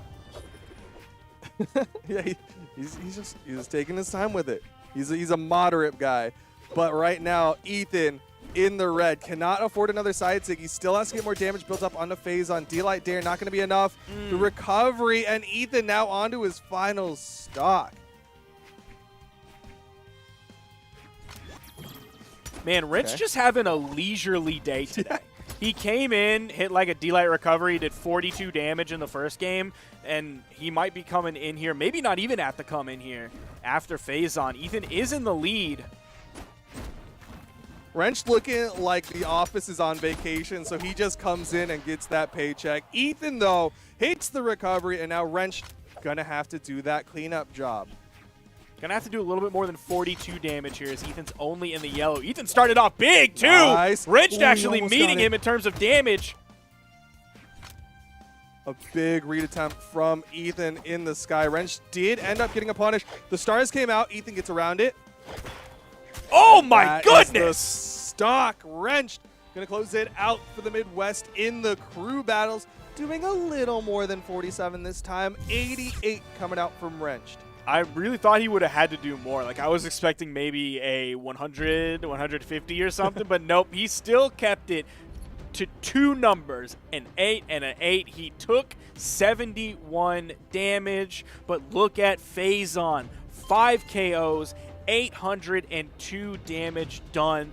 Boomy, not quite as much damage. He wasn't doing 972. He wasn't doing 1199 like we saw from him previously, but he did get 3 KOs. He did 614 damage, and he took 631. So he averaged about 210 damage per stock before he lost it. So good damage numbers there all across the board from this team, man. Wrenched, Faison, and Boomy looking good in the crew battle. Yeah, I do want to give credit to Pierre, though. He set up his team so incredibly well, but then Faison came out and was like, look, guys, I need to show people why I am such a strong player in North America. And putting out big numbies for the Midwest and making sure that Wrench just has to come in, get that clean up, and that is huge for the Midwest. They're going to take game number 1 or set number 1, the crew battles. But now we're going into the 2v2s where arguably the South has a better chance. It's not exactly guaranteed, but they have a hope here with the 2s.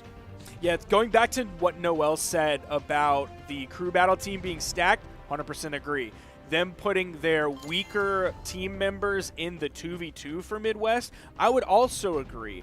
I wouldn't necessarily say weaker players, I would say not as strong players. But I think overall, Hardy, MJ, and Parallel have a very solid chance of taking out Tiffany and Zakoi.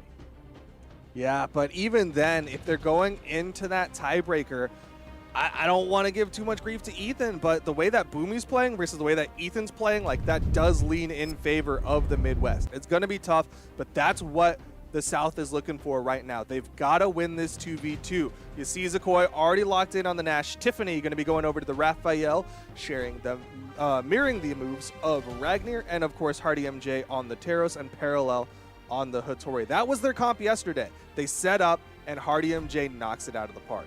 Raphael, he's the leader of the group, transformed from the norm by the nuclear goop. Pizza's the food that's sure to please. These ninjas are into pepperoni and cheese. I really want to know if you had that locked and ready to go, or did you look that up as you saw the lock? Oh, no, I just always know that. Okay, yeah. Next time I want to know if how much of the turtle rap you know. Not that much. Go Ninja, go Ninja, go. But right now we are going into the 2v2s. Parallel going to start it off. You see him getting the big 3-piece, and Hardy MJ not quite in position for that handoff, but still good damage being put out onto Zakoi.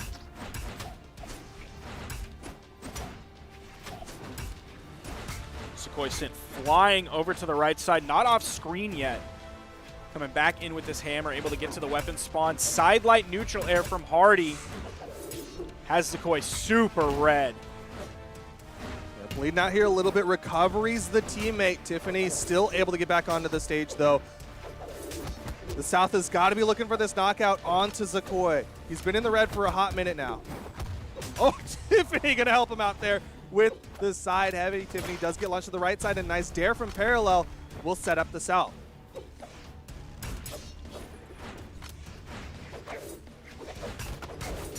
Nice interrupt. And Tiffany with a side sig gonna take down Parallel. The recovery from Tiffany gonna tie this one up, South and Midwest. Hardy without a weapon, able to get to that one reasonably quick.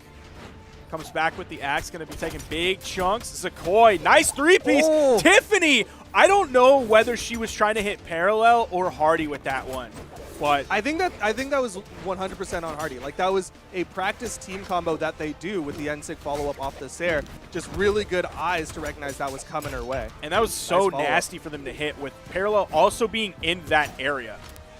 Yeah. It looked so much like it was a threat towards Parallel. All right, Hardy gonna fall up. N-Sig again from Tiffany. Gonna take another one. She is dominating. They still gotta get these stocks. The South wants to get this one back to even. They need to take down Tiffany. Not quite enough. Oh, good interrupt from Zakoi there.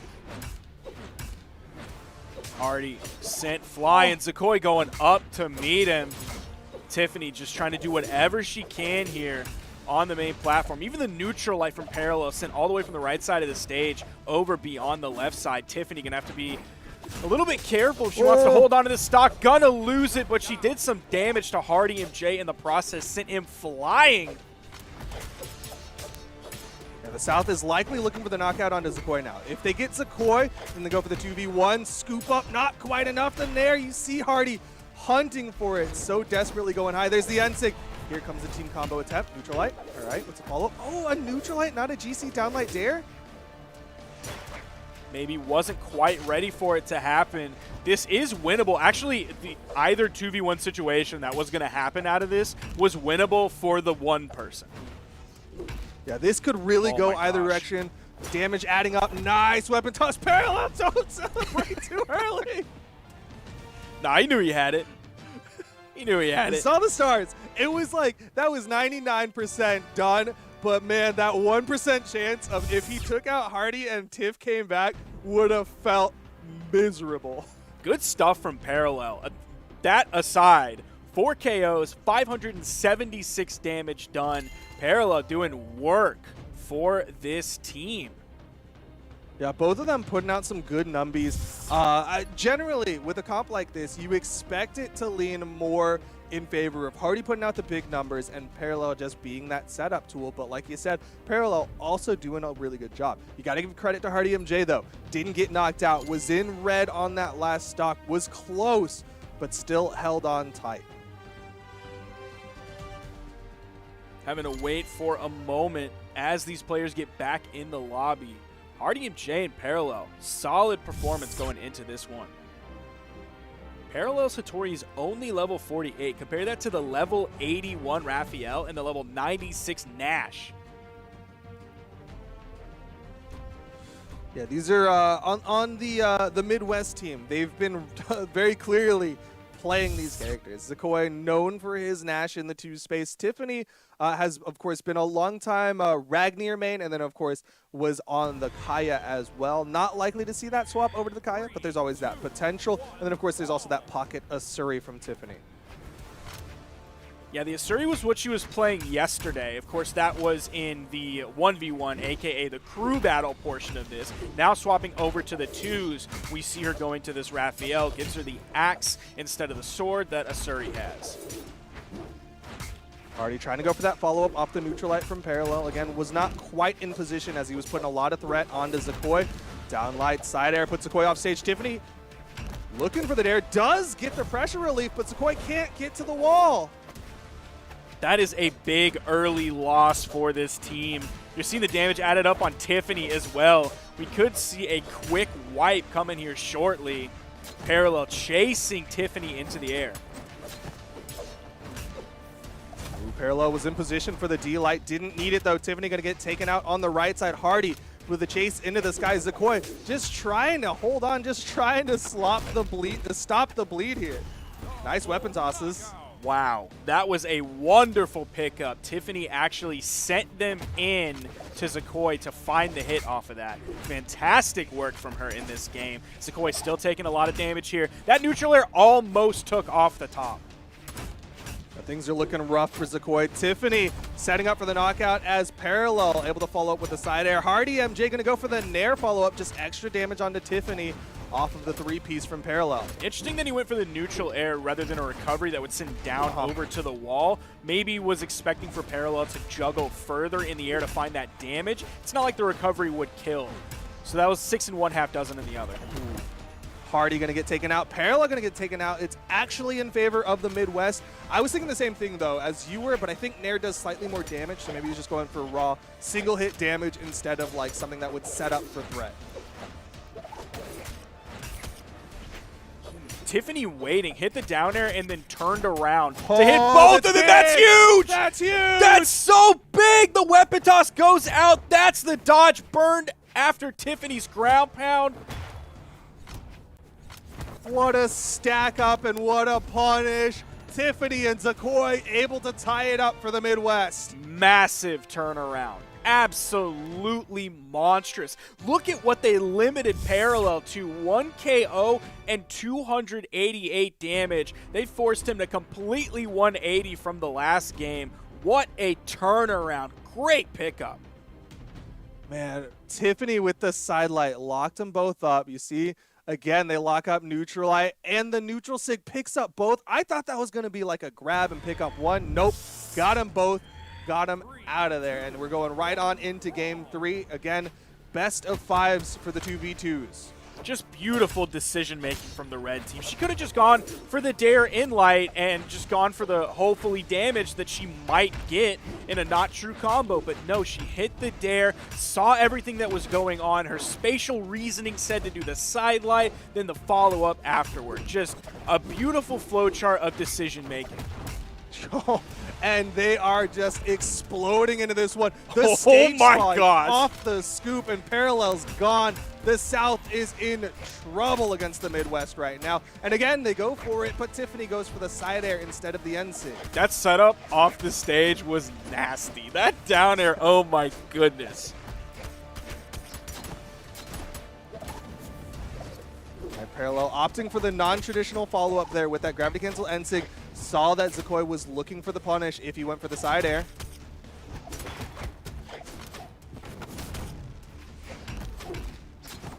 Stomp Sair puts Tiffany onto the left side. Zakoi just trying to get this damage built up onto Parallel. Still no one on the Midwest to fall.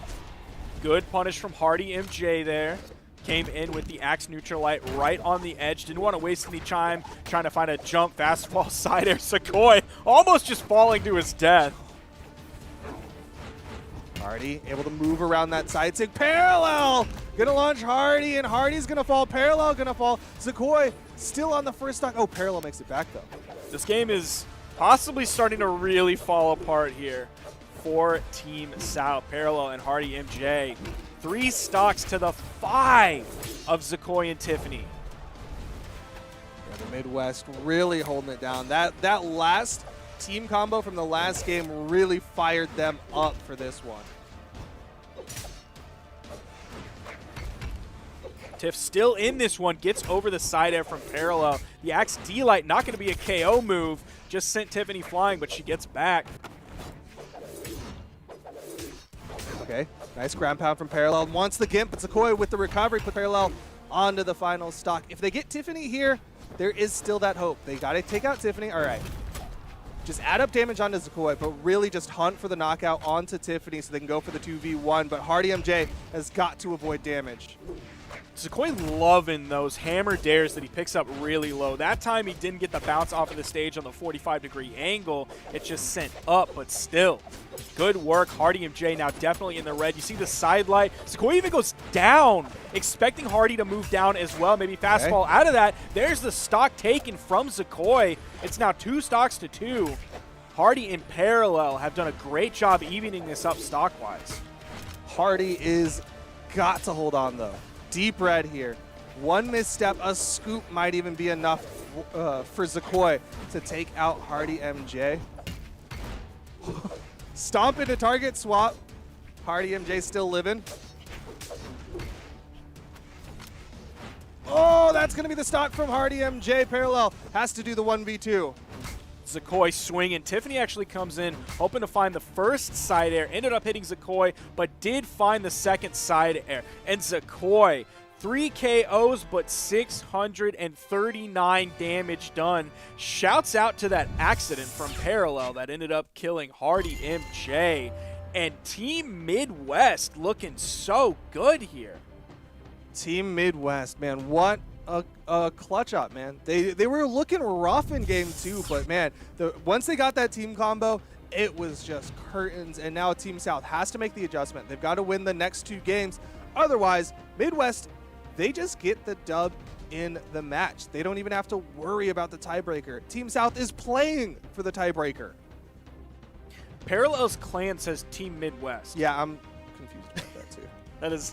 That is not true, ladies and gentlemen. I know the viewers at home are seeing that. Don't be mistaken. Parallel is certainly not officially on Team Midwest. Is it a grift? Is it a sandbag?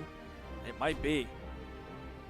Check the bank history of Team Midwest to see if there are any sus transactions moving into Parallel's bank account. We need to get the IRS on the phone right now. But in the meantime, game number 4 still on Apocalypse. Tiff and Zakoi. We see Parallel making the swap over to the Jala. Already coming out swinging. I think he's found 4 hits so far. A lot of axes in this game. 3 axe characters on the screen.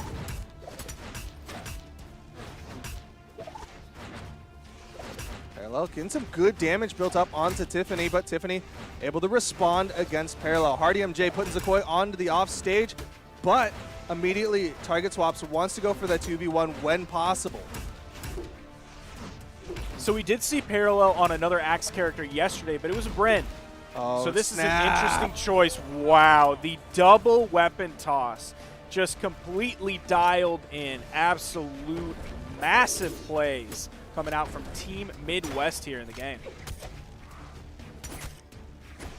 Nice down 6, still not enough to take out Tiffany. You saw Hardy MJ trying to position for the stomp. There's the stomp side air. D-Light recovery, and the stock count gets evened up, but a slight damage advantage to the Midwest.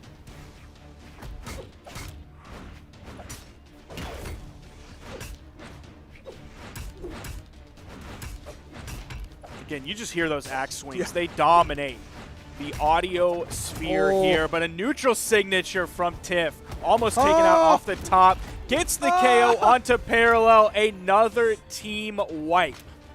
Team South is in trouble.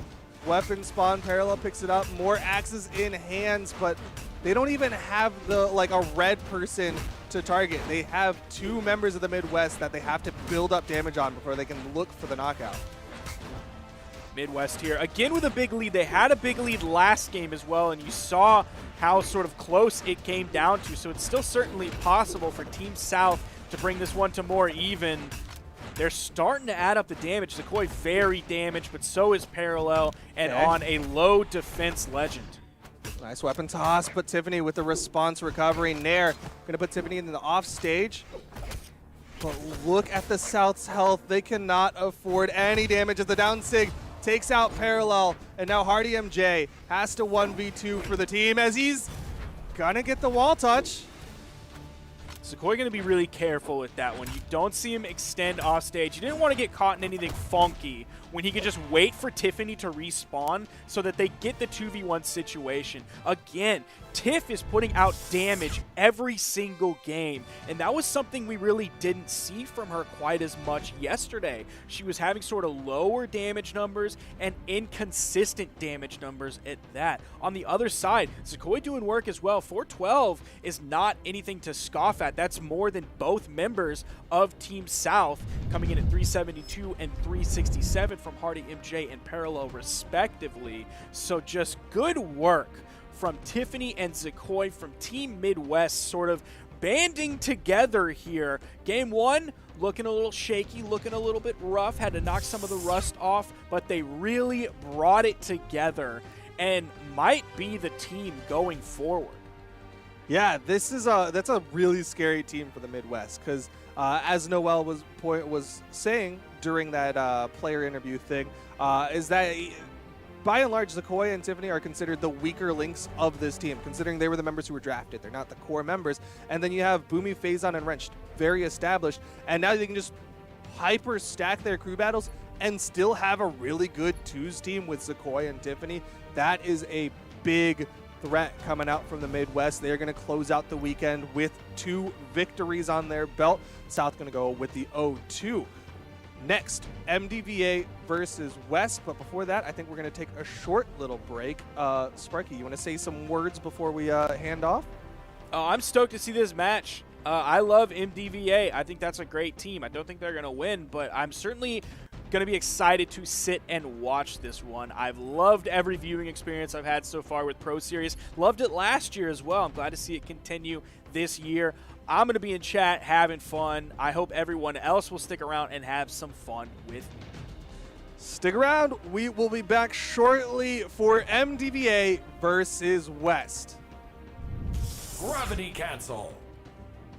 Gravity cancels allow you to perform a grounded attack in the air by canceling your aerial spot dodge. Gravity cancels are riskier than a normal dodge because they will always result in a full 3-second dodge cooldown, even if you touch the ground right afterward.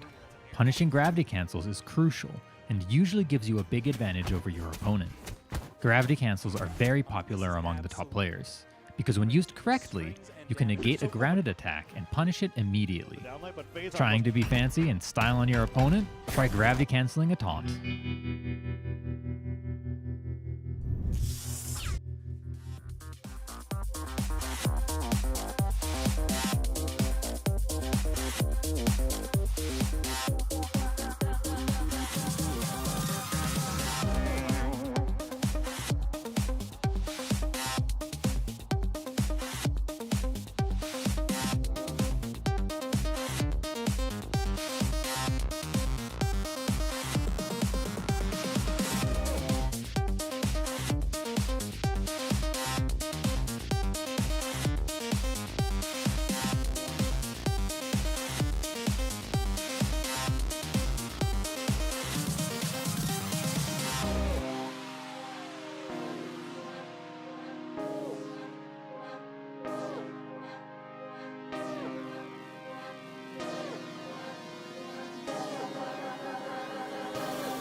to the Brawlhalla Pro Series. I'm Foda. Joined with me is Taza today. Good to cast with you again, Taza. I feel like it's been too long.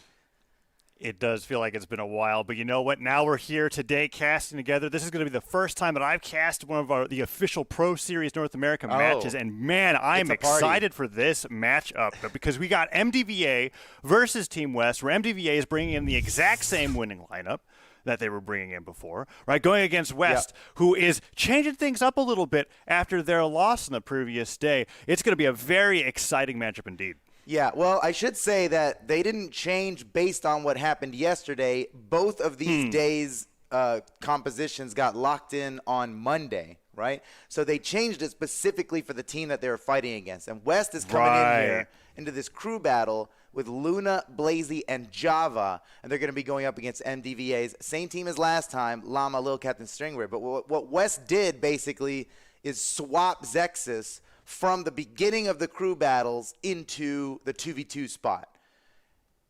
And now they have Luna playing in the 1v1 instead of Zexus. And honestly, I think that's going to work out really well for them. Obviously, I mean, Luna killed it in doubles yesterday, but I think they're going to be glad they did this. I think this is going to work out well for them in the crew battle. And, you know, look, we saw what Cody Travis did yesterday in the 2v2s. We know it's an extremely difficult match against them. But Wubs and Zexus, that's a pretty good team. I think this is a good lineup for these guys. And obviously I agree. Team West, you know, they're at the disadvantage, man. They're the lowest seed in here. But I think they got what it takes. It's an interesting change-up, actually, because you were mentioning that the Zexus switch. But, in fact, I think looking at this now, it was a complete 2v2 team switch where they're taking out Zexus and Wubs, switching them in for Luna and Blazy. So now the twos team that we saw play yesterday is going to be going into the crew battle today. And the way that I'm looking at it is I feel like this is more of a gamble on what I'm noticing a lot of these teams are doing is they're looking at their matchup, they're looking at the team they're going to be playing for that weekend, or the teams, and they're going, okay, well, which one are we intending to win? The crew battle or the 2v2 match? Because we're definitely going to try to get this decided on tiebreakers. Maybe, depending on the team you're fighting against, right? Depending on the team you're fighting. It's like if they're going to put their best two guys at the beginning of the crew battle, then maybe we should focus on the 2v2. And that could be the meta, you know, but you still need to be able to rely. That means you're relying on your tiebreaker to win it just to get the W, you know? And that's scary because it's a best of three for a reason, right? It's not supposed to be what you rely on, but when it comes down to it, sometimes you have to. So it just makes the entire process so exciting to watch. Yeah, we'll see what happens here today, but I'm imagining that West is really counting on this crew battle win at the start here, and if MDVA can pull it off, that might be another W for Team MDVA. They won yesterday. They might be able to win it again today, and West is still looking for their first dub in the Pro Series. I think this could be it. Either way, I know this is going to be a really close match, and I know it's going to be a real exciting one for us to cast. So if the players are ready, wait, what's that, production? Do we have a video? Oh, we have a video. Like another Remy. Let's get some insight from Remy as to how Team MDVA is thinking about this one.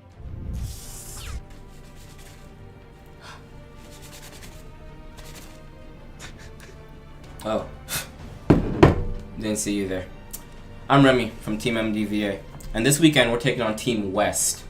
And supposed to talk about how they're like scary or something, but we're not worried. All right, we've got on Llama, Lil Cap, and Stingray going into the 1v1 scene with me and Cody Travis clutching up in the 2v2 scene, right? So they actually stacked their ones, which we were not ready for in the draft, right? We were expecting more of a balanced put out, especially after seeing Luna and Blazy queue a bunch of 2v2s throughout the 2 weeks since the draft, right? Caught us off guard. We're not worried, though. You already know we have some of the strongest one players there are on that list. We have 4th and 5th seed going in against their one team of Luna, Blazy, and Java. So really unexpected stack on the ones, but it's not going to work, man. It's simply not going to work. And even if they do manage to win ones, it's Wubs, Zexus. Zexus is naturally a ones player, and Wubs is just, at this point, let's be real, not much of a player, versus me and Cody Travis, right? So the trophy speaks for itself. I'm not going to keep rambling on about how me and Cody have experience, good comps, multiple picks between the both of us, right? So much history between the both of us. Going into this, we've been practicing. Me and Cody have been tearing up the 2s queue. We've been practicing different comps, different combos, custom game modes, all the good stuff. And West simply doesn't stand a chance. we're not worried about West. There's no pick that they're going to pull out to scare us. Java has his Bodvar, but what else is he going to bring out besides the Bodvar? On the other hand, we got Stingray. He's bringing out pick after pick after pick. Stingray known to switch up when it's needed, and in that anchor position is where he's truly going to shine. So you can try to stack ones if you want, but you better come as strong as you possibly can. We're not worried. That's some good information from Remy. And I gotta say, I really appreciate those insights in from Remy. He's having fun with it. He's doing it up just right. But he is confident, and I think all of Team MDVA is confident. Will that confidence be their undoing, or are they right to be this confident? Let's find out right now, because it looks like the players are ready. Tazar, are you ready? Oh, I'm ready. And I was so, man, let's just get right into this character select here. Man, Remy, I love that he mentioned that we were talking a little bit about stacking the one side, where they were really surprised by it, just like we were, that the twos team switched out. And they're like, yeah, it looks like they're bringing their doubles team. They were like, well, we saw Luna and Blazy practicing 2v2 all weekend, but all of a sudden they're in the ones bracket, right? That really shook things up for them. But they're not worried. They're going to go into this and they're going to win it. Just as they planned. So here we go into stage striking. We've got Little Capped on Bodvar rocking. Is that the exact same setup that Java's running, right? Like Little Capped's the OG on this Bodvar when it comes to Trucker Bodvar. But I know that Java really has started to encroach. Yeah, this is not like a psych out or something from Java, right? This is like Java just also plays Trucker Bodvar. The difference is, you know, he's always yellow Trucker Bodvar, and Lil Cap's always purple Trucker Bodvar. Obviously now these guys are on their team colors, so you know how it is, right? We got Team West, Team MDVA, and they have their own team colors. Yeah, and then we've also got Stingray on the Hattori, and I'm Llama on Thatch. We're seeing I'm Llama here on screen right now, representing MDVA PR number 16 with all those top 32 placements. And we're getting ready to go up into this matchup to where they're going to be fighting against Garnet from Blazy. Java, we were just talking about Bodvar, the Trucker Bodvar matching the exact same skin loadout that Little Cap's using, and Luna on Sentinel. A very different lineup when it comes between both these two players. The West team is really focusing a little bit more on that hand-to-hand combat using the gauntlets and guitars and swords. Whereas we've got the Thatch pick coming out for I'm Llama in the MDVA side. So very exciting lineup all around. Yeah, Llama versus Luna, Lil Cap versus Blazy, and Stingray versus Java. Obviously, it might not shake out exactly that way, depending on how plus or how minus some of these players go, but that's the way that they've set this up. We are ready to get into this match, ladies and gentlemen. Team West versus Team MDVA in the Brawlhalla Pro Series, and Luna with a good start already. And here we go. Yes, Luna getting that little bit of damage in and putting Llama first. Very bold decision. Well, you know, they did this yesterday too, right? And Llama's got a very particular play style that we've been seeing here. Just a real exactly how you imagine Thatch would play in the actual Brawlhalla tournament. Wait, that's huge. Kill. He's gone. A cannonball kill already. I'm Llama with a 30-second KO on Luna. Oh my goodness, dude! I'm losing my voice like it's a lamb. This is nostalgia for me.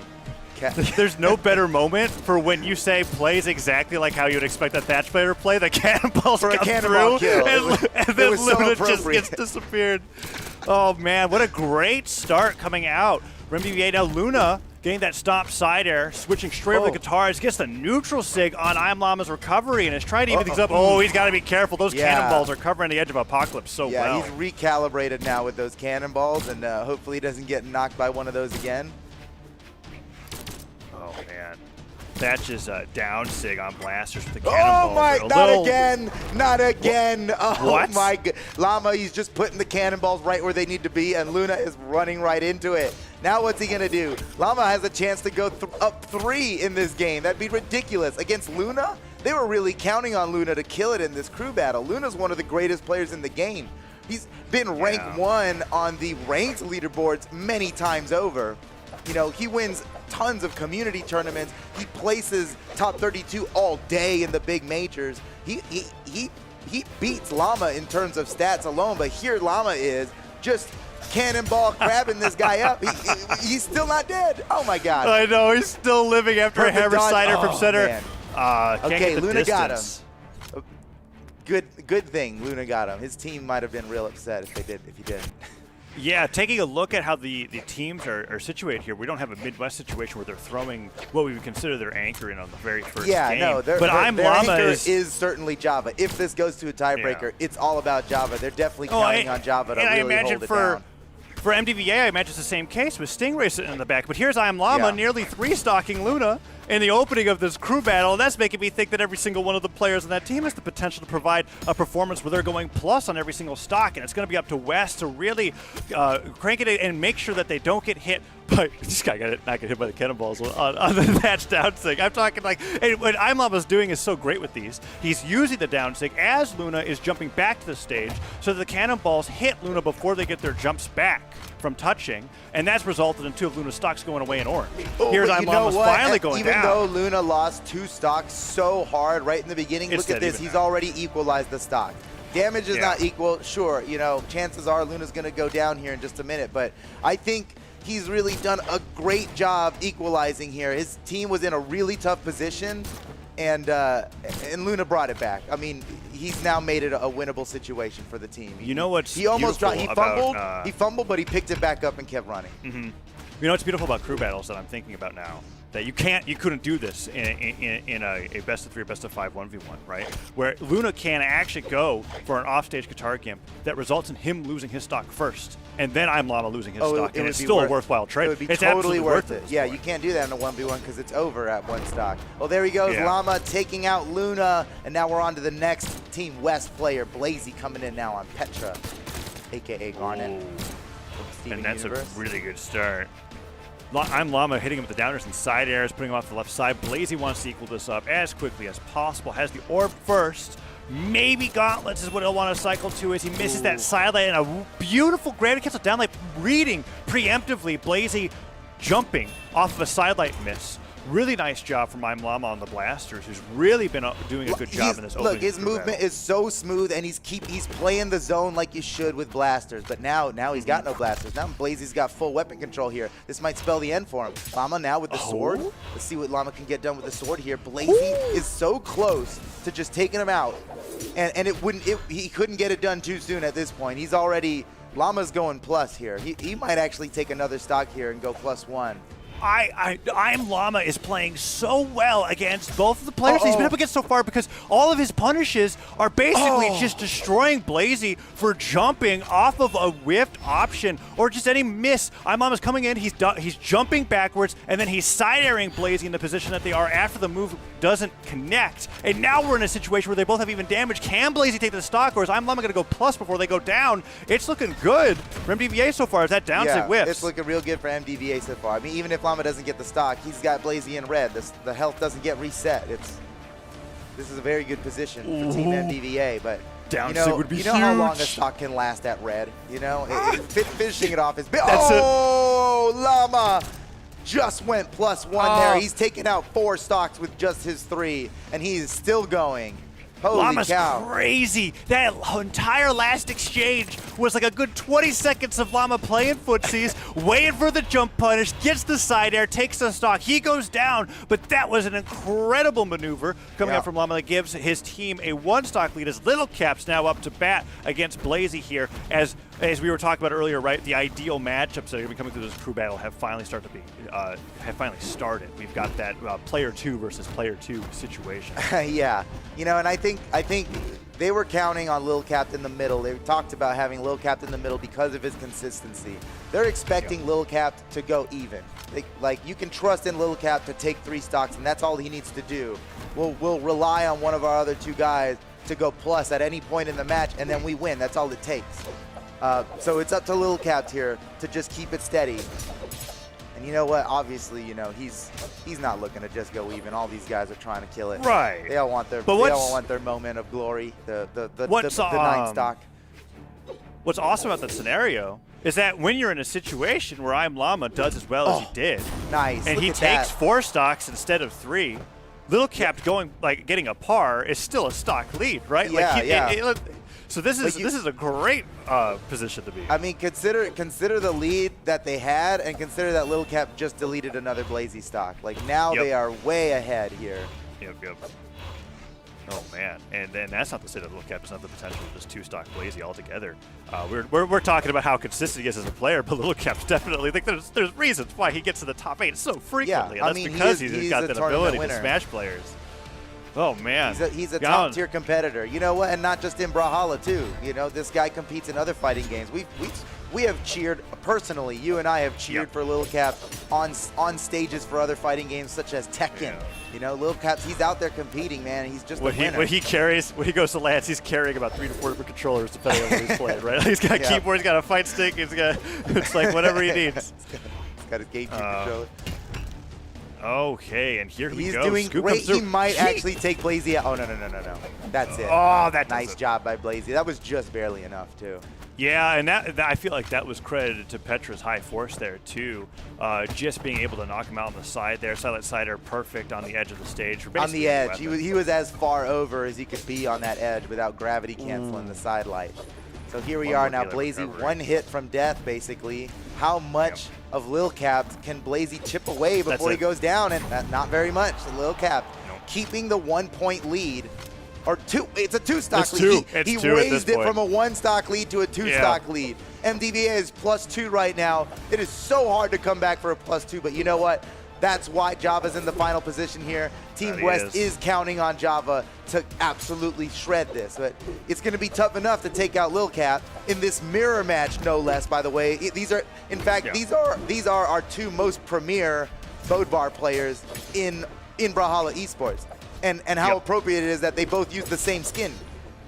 They're just, I mean, these are the guys. It must be part of the formula to greatness, right? Yeah, being able to use the skin. Yeah, because they've even got the same stop sign. Do you play Bodbar? Are you trying to win? Do you have the Trucker Bodbar skin? Oh, wow, okay, that's your problem, right? Well, let's fix that right now. All of a sudden, top 16 in the next seasonal championship. All right, there we go. It's that simple. But here we are. Little Cap has put on about the same amount of damage to Java. Keeping up. Yeah, if it keeps going even like this, MDVA is just going to win. Java needs to do better than even. I love how their neutral game is actually so in sync at some points where they're doing these dash up down airs with perfectly like one legend spaced away from each other. They're just whiffing, but it's because they're playing for the same openings. It's just very entertaining to watch. Java there taking or losing a stock to Little Cap. Little Cap's now taken 3 stocks in a row. That's incredible. Finally going down. But he still has 1 stock left to play with, and Java's at 2. Yeah, that wasn't good enough. We need more from Java here for Team West because if it keeps going even, they'll just lose by 2. He needs to he needs to just completely pop off on these next 2 stocks. There's no other way. I think he knows that. But I gotta say, it's hard to pop off on Lil Cap, man. He is consistent. He is methodical. His gameplay is correct from a fundamental point of view. It's absolutely correct. And it makes sense for a guy who's so good at so many fighting games to just have some solid fundamentals. Oh, man. I can just see the struggle here, just trying to get this stock to lead it without taking too much. He might get it right here. He's going for it. Java's getting real aggressive with this edge guard. He needs to get it. Oh, man. Lil Cap makes it back to the stage. Now what? He's looking for the stomp cider, of course. All it's going to take is 1 stop. You can true combo it into the cider. But look at this. Lil Cap's just not even letting him have it. He might take another stop. I don't think he was expecting to land that stomp. There we go. All right, all right. Lil Cap finally off the board. He's got Stingray coming up next with a fresh 3 stocks, while Java is about to go down on his 2nd. He needs to play so well right now, and it's against MDVA's anchor. I mean, MDVA relies on Stingray. Oh, the double stomp. That's so cool. Perfect. It only works. That only works if you catch him really low, right? It's because he was jumping up on the soft platform there. He was able to do that. But to have the presence of mind and whoa! Wait, that's huge! Java, what? He took it, dude. Wait a second. Java stands a chance. All of a sudden, this seems realistic. Wait a second. Yes, Java was at this much damage when this exchange happened, right? When Stingray came into the board, Little Cap's already put so much damage. That's 3 dares into a neutral light. He's almost equalized. I can't believe it. Java has just done so much unanswered damage. He gets out of the spear string. It's not over. Java still keeping it alive on this stock, but oh man, he's getting so close. Stingray could definitely take him out with almost any signature off the side. He's barely got enough to make it back. Stingray not going to contest. He's just letting him come back to the stage. Yeah, Java going in for the nairs once again, but Stingray not staying too high into the air. Oh, stop it at nair right afterwards. That's so much damage. And now, if Java gets another stop sider, is that the stock? Java takes 3 stocks in a row. Same, he's been at this damage. From a +2 lead, Java has brought it back, and now he's got Team West in the lead. Oh my goodness, Team West fans are popping off right now. I cannot believe that suddenly they're in the lead. This is incredible. Java, a breath away from death here. Stingray is just looking for one killing blow. It could be almost anything. A side air? Oh, how about a side sig? That's way more than enough. And here we are. Last stock. You know what? The leads and the deficits in this entire match do not matter now. All that matters is this one stock. Oh, man. Java has been using a lot of these openers from Stingray, whether they're downlights or sidelights against them, usually landing with a side air or sidelight punish. The weapon throw doesn't get the bounce off this time, and Stingray is starting to put on some nair damage. Java's taking a lot of damage. Is working. Stingray Spear is working so well against Java. He was trying to come at him with the sword before, and Java was just thrashing his sword with hammer. God. That had to have been like 4 spear nairs in a row. Went for the neutral to finish it off. it. And Java was making such a great comeback. He's come so far. Is it really going to end right here after all of that? Is it going to end now? No, he's bringing it back. He's not going to let it end just like weapon that. Throw, neutral light. True combo. And he's got the hammer now against Stingray's unarmed. He needs Stingray one unafraid. nair. Wait a second. Oh, this is anyone's game. Will do it. This is anyone's game. The pressure's on. Java looking for it. I don't think a Stomp Cider is even going to be enough right now. He has to, do a little more damage to him. Is that it? Oh! Stingray. Oh, man. He clutched it. He just barely needed it. So much pressure he had on him there. But he got it done. Oh, my goodness. So much credit to Java. You cannot give him enough credit, dude. 814 damage in that match. He popped off so hard. And against Stingray, too, who was like, statistically the most capable of handling Java. And Java, he really clutched it, man, but it just wasn't enough. And surprisingly, too, that it was all on that last stock. It's clearly like, once the pressure was on Stingray and he was like, wait a second, it's just a one stock match here. Like, this is the last chance. He did it. He did it right when his team needed it. Oh my goodness. Yeah, it was a really interesting dynamic between the two teams, whereas the first 2 players that went in for MDVA really knocked out of the park. 700 damage plus for Little Capped and I'm Llama. With Stingray coming in at the back, we were saying it was the anchor, but in reality, when it came against that fight with Java, it's a good thing they had as many stocks as they did, because they certainly needed them. Java really pulled out all the stops, and it wasn't until, like you said, the pressure was on that last stock scenario where both players had no damage on them. And that's all that mattered.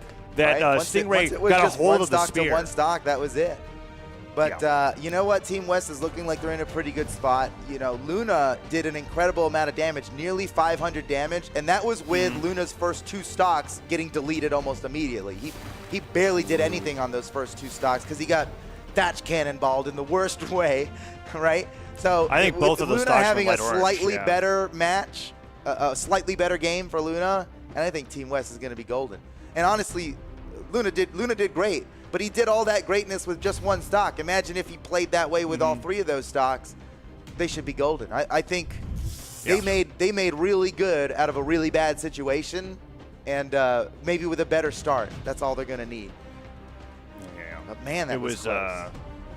It was incredibly close. And I totally agree with you. It was something where I feel like Luna actually adapted quite well to I'm Llama after the first 2 stocks, and then it was a little too late. I'm Llama goes in, takes that +1 that really decided the match for them, right? Because Little Cap did exactly what you said Little Cap needed to do, which was just take 3 stocks, right? And went even. That's what they're going in for. He pushed it. He pushed their lead from a +1 lead to a +2 lead, which is, I mean, I feel like a +2 lead in a crew battle is almost unrecoverable from. But he absolutely brought it back, and just lost in a straight 1 stock battle against Stingray, who absolutely crushed it when he needed to. And it seemed like the spear, honestly. And then Stingray's he's not even playing a spear anymore. His spear killed it, but I think he was unhappy with the Hattori performance, and I think he's going to rely on Asuri. I got to imagine he's playing Asuri for some dunk action. He wants to slap someone off the stage. Before, you know,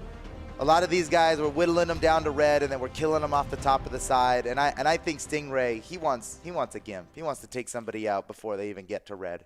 And Asuri's well, and it looks like Blazy's got the same idea with the Tigress lock-in as well, right? Yeah. So we've got an Asuri on both Love sides. to see it. We're getting a little more feral here on the other side. Luna's over here on Nash, so bringing out a counter pick specifically to deal with the play style of I'm Llama. This is clearly a counter against I'm Llama.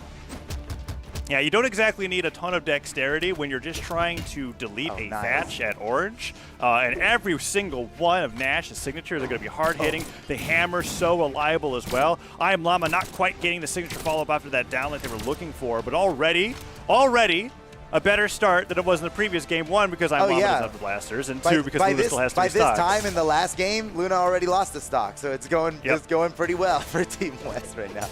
It's absolutely even as we start this match off, and you know, maybe the Nash pick is working out for Luna. I wouldn't credit the I wouldn't credit anything with the legend select here. I don't think Nash is particularly any better at fighting Thatch before. You know, particularly any better at getting hit by cannonballs. Yeah, it's about the same. I agree. About the same. But Luna clearly more comfortable on the Nash, especially fighting against the quick movement. I mean, look at Lam. Look at him moving around. Look at this guy. He's so fast. Yeah. He's quick. I'm he Llama zones. He makes people play his game, you know, and that messes people up. I think maybe Thatch will just do better against that.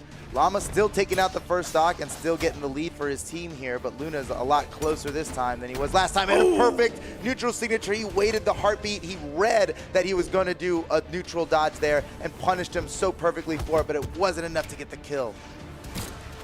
Yeah, I want to comment on that point that you made about I'm Llama with the movement in particular. I feel like I'm Llama is one of the few players that when they pick these low defense legends that have stats and everything else, right? Because they're so infrequently picked, that they to really succeed with them, you need to have this style of where I feel like you're almost attacking your opponent with your movement, right? Like we're watching these situations where I'm Llama is just dashing back and forth. That neutral light takes him down, but he'll like dash dance really quickly in place to the point where it almost looks like he's warping, and he'll stand completely still for unusual frequencies, right? Like unusual amounts of time, and just keeping his opponents completely confused as to where he's going to be going next. And then he hits you with the side air when you jump, and you feel like a fool. It's so cool watching him play this Thatch. But Luna really holding their own this time, keeping I Am Llama onto the sword, and evening up the stocks 2-2.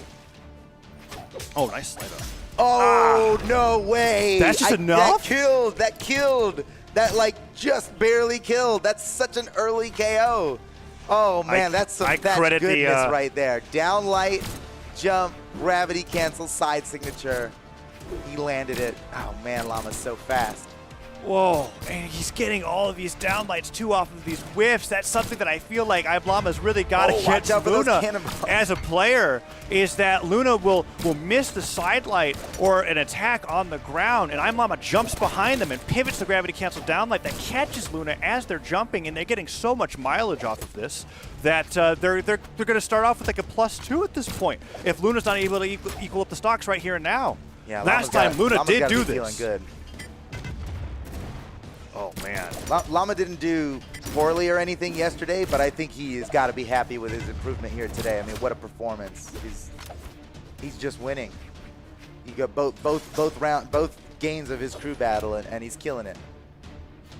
I mean, if he takes the stock here, he's done better than he did in the previous crew battle just now, right? Because he ended up with only 1 stock going into Blazy. There he goes down, okay. Luna, and almost a complete copy of the previous matchup when it comes to the situation. Let's see if Luna's able to get I'm Llama into orange like last time, or if that's just going to be it. Oh, ground pound for damage, knowing that a recovery or neutral stick probably wasn't KO just yet. Oh, as we see right there. Well, if that was a gravity cancel neutral signature instead of a recovery, I think it would have killed him. And that's the play, you know. That's the highest force option he could have done. Oh, but he's just going to keep going for those downlights. I think now unarmed recovery. It's definitely easier to execute, but that's the side air will do it. Well, there he goes, Llama going +1 again. Really solid opening for MDVA, and now Blazy on West is on the Tigress going into this game 2 of the crew battles. Let's see if they're able to avoid losing a stock last time, because this is where I'm Llama really secured the win for their team. Yeah. I mean, preemptively. Blazy could just erase all the progress that MDVA has gained. If he has a good first stock here, it'll be like nothing happened. Nice dash jump over the side light. Man, that's quick. When people start using dash jumps just to dodge things without burning their dodge, you know it's getting crazy. Now they're using gravity cancels, like they're sacrificing their dodge just for more damage and stuff. And Blazy's killing it right now. He's barely taking any damage. He's got Llama in orange here. He keeps whittling him down further and further. There's another one. Oh, wait a second. Whoa. Yes, he's done it. He has Gorgeous. totally wiped off that lead. You may as well reset the scores right now. It's 6-6. And these guys just have to fight it out again. Once again, Lil Cap versus Blazy, but Blazy's on a new legend now. Let's see how it changes things. Little Cap only had to fight 2 stocks of Blazy in the last crew battle, and I really enjoyed how Blazy played that matchup against I'm Llama, basically dismantling his game plan. A lot of the approaches Blazy did were coming in from double jumps, falling into nairs, and not giving I'm Llama the chance to punish any grounded approaches. Blazy really doing a good job there, ending that stock with the down tick on the landing, and is now also cutting up Little Cap here on the sword ditto as they fight this matchup where Blazy's taking the lead with that. way. He's taking the stock. I can't believe it. Getting the spike off of that. Neutral was beautiful. That's crazy. That's huge. And plus, like, that downlight brought him up just enough so that he would go over the corner if he landed the neutral signature. That was, like, so perfect. I just love seeing a good Asuri play like that. I mean, I'll be honest. I'm a little biased. That was good Asuri action right there. Well, you'll be able to see, you're going to be seeing it a lot more of it, I know. assuming that we get through Little Cap here, because Stingray is waiting on the back burner to fight against Blazy if Blazy's able to take down Little Cap before they're able to reach par. So Little Cap now evening up the stocks, brings it 2-2. This is such a close game coming in from game 1, which was similarly very close to Java's performance. And every single stock that MDVA doesn't have in the lead is such a huge boon for West, considering how well Java was able to bring it back in the previous set. I'm having a feeling that at this rate, we're going to be going to a game 3 if Blaze is able to keep up this performance. Well, it's hard to say because it is just so even right now. Yeah. What? Yeah. What? The You never heard of the classic stomp Little Caps. into weight combo. Oh, we've certainly heard of it. Little Cap has been doing that for as many years as he's been playing Brawlhalla. It has baffled me and puzzled me for I mean, it eons. makes sense for a But string it weapon, works but so Hammer well. has true combos off the stomp, so why wait? Who knows? Lil Cap's better than us. We can't claim to understand his reasoning. Maybe there's a better option he could have gotten instead. Lil Cap down another stock here, and Blazy now taking the lead. Team West taking the lead now for the first time in this game. Yep. A small So they lead, have but a Little lead. Caps, every little bit of lead counts. Little Cap may actually not live up to that 3 stocks to his name sort of deal here with Blazy on the Tigress, doing so with the Surrey. Hitting that side. killing Oh, it. no. Is this going to be? I think this is going to be the stock if he's not careful. I can just feel Blazy hunting for the neutral stick finish. I was like, oh. Me too. You felt it too. I felt it. You felt it too. That was we were feeling a neutral sig coming there, but it did not. It did not come. Probably Cap out of respect survives. for Lil Cap, because you know a dunk gone wrong Whoa! against the Hammer is death. Yes, absolutely. And I'm sure Blazy's been a receiving end of that. Yeah, plenty he's of died times. enough to enough Hammer recoveries after missing a dunk. I know what it feels like. It's not great. Oh, Little Cap hitting back the nair. Stop. Went for the neutral sig right afterwards. Daylight Cider, that'll do it. And Little Cap only takes 2 stocks this time around as Stingray is called in for the Asuri Ditto, and Blazy showcasing an email to show that they're ready to take another stock off Stingray to make sure that Java's game is particularly easy. Because last time Java took 2 stocks off Stingray Exactly. before Java he even had to started playing. fight. Java had to fight 5 stocks last time, and now it's looking like, you know, at worst it's going to be 3 stocks and probably somewhat less than 3. Whoa! Blazy Blazy. is going off. Yeah, he's popping off What? in a mirror match too against the mighty Stingray. What? This is epic. Why, he's In a weaving mirror. in weapon throws, gravity cancel down like grab pump daylight Cider. That was Blaze, you're insane. That was so nasty. Oh, that was so good. Oh my! Oh, he's Blazy, gone. He's out you of there. beast. Holy cow! What a master! Oh man, Tigress. My goodness. She is good at kung fu. It makes sense. I mean, I don't know what's happening in these games where it feels like Stingray's having a really slow start in fighting these opponents. But we got to keep in mind that when Stingray gets to that last stock situation, that's the Stingray stock. That's where you're going to be seeing a lot of that stuff happening. So let's see if Stingray's able to take this off of Blazy and really warm up against Java, because man, Blazy dismantled him that stock. D-Light Recovery finally takes him down 2 stocks to 3. Java's got to be looking at this and going like, this is half the workload. This should be this should be about half as difficult as the last one was, but. You know, it all comes down to Stingray, I think. Yeah, he had an unimpressive start last time and a pretty rough first stock this time. But when it came down to it, he clutched it out big time. And I wouldn't be surprised if he did it again. I mean, it's just one stock. It's just one stock. He's got to steal with a nice dunk or a good slap off the side or something. And it was a clean start with the guitars here. Though. And I imagine when Stingray picked the Asuri, he wasn't picking it thinking about Blazy. He was picking it thinking about Java, knowing that Java. And this is something that Remy mentioned in the interview, right? Where he was like, we've got Stingray, who's got a ledger pool that's basically the entire game, and Java's Bodvar, and that's it. Yeah, I believe him. Yeah, Remy was right. He was not lying. Stingray's guitar follow-ups are so unique and impressive. Does he get punished? You just don't see these kinds of follow-ups, the things he's going for. Okay. Oh, he's really. So what? He jumped out of the way of the side stick instead of dodging it. I jumped out of my seat watching that. There he goes. D-Light Recovery evens up the stocks 2-2. This is a great start. Stingray has been getting a lot of mileage off the guitars as well. Nair catches Java right out of the invulnerability frames. Those Java picks up a sword. The D-Light hits at the last possible active frame, and he doesn't know what to do with it. But Stingray. Oh, perfect. Oh. I saw him getting ready to dive with the guitar down air, but Java ends up picking him out before the move starts. Side air hits him off the right side, and now Java getting creative with that gravity cancel down sig, bouncing Stingray off the ground and putting some more damage onto him. The Stingray is taking a little bit too much damage here. This is looking rough. D-Light side air again. Java's got him in orange. Yeah, Java seems to have control of this, and he has so much room for error.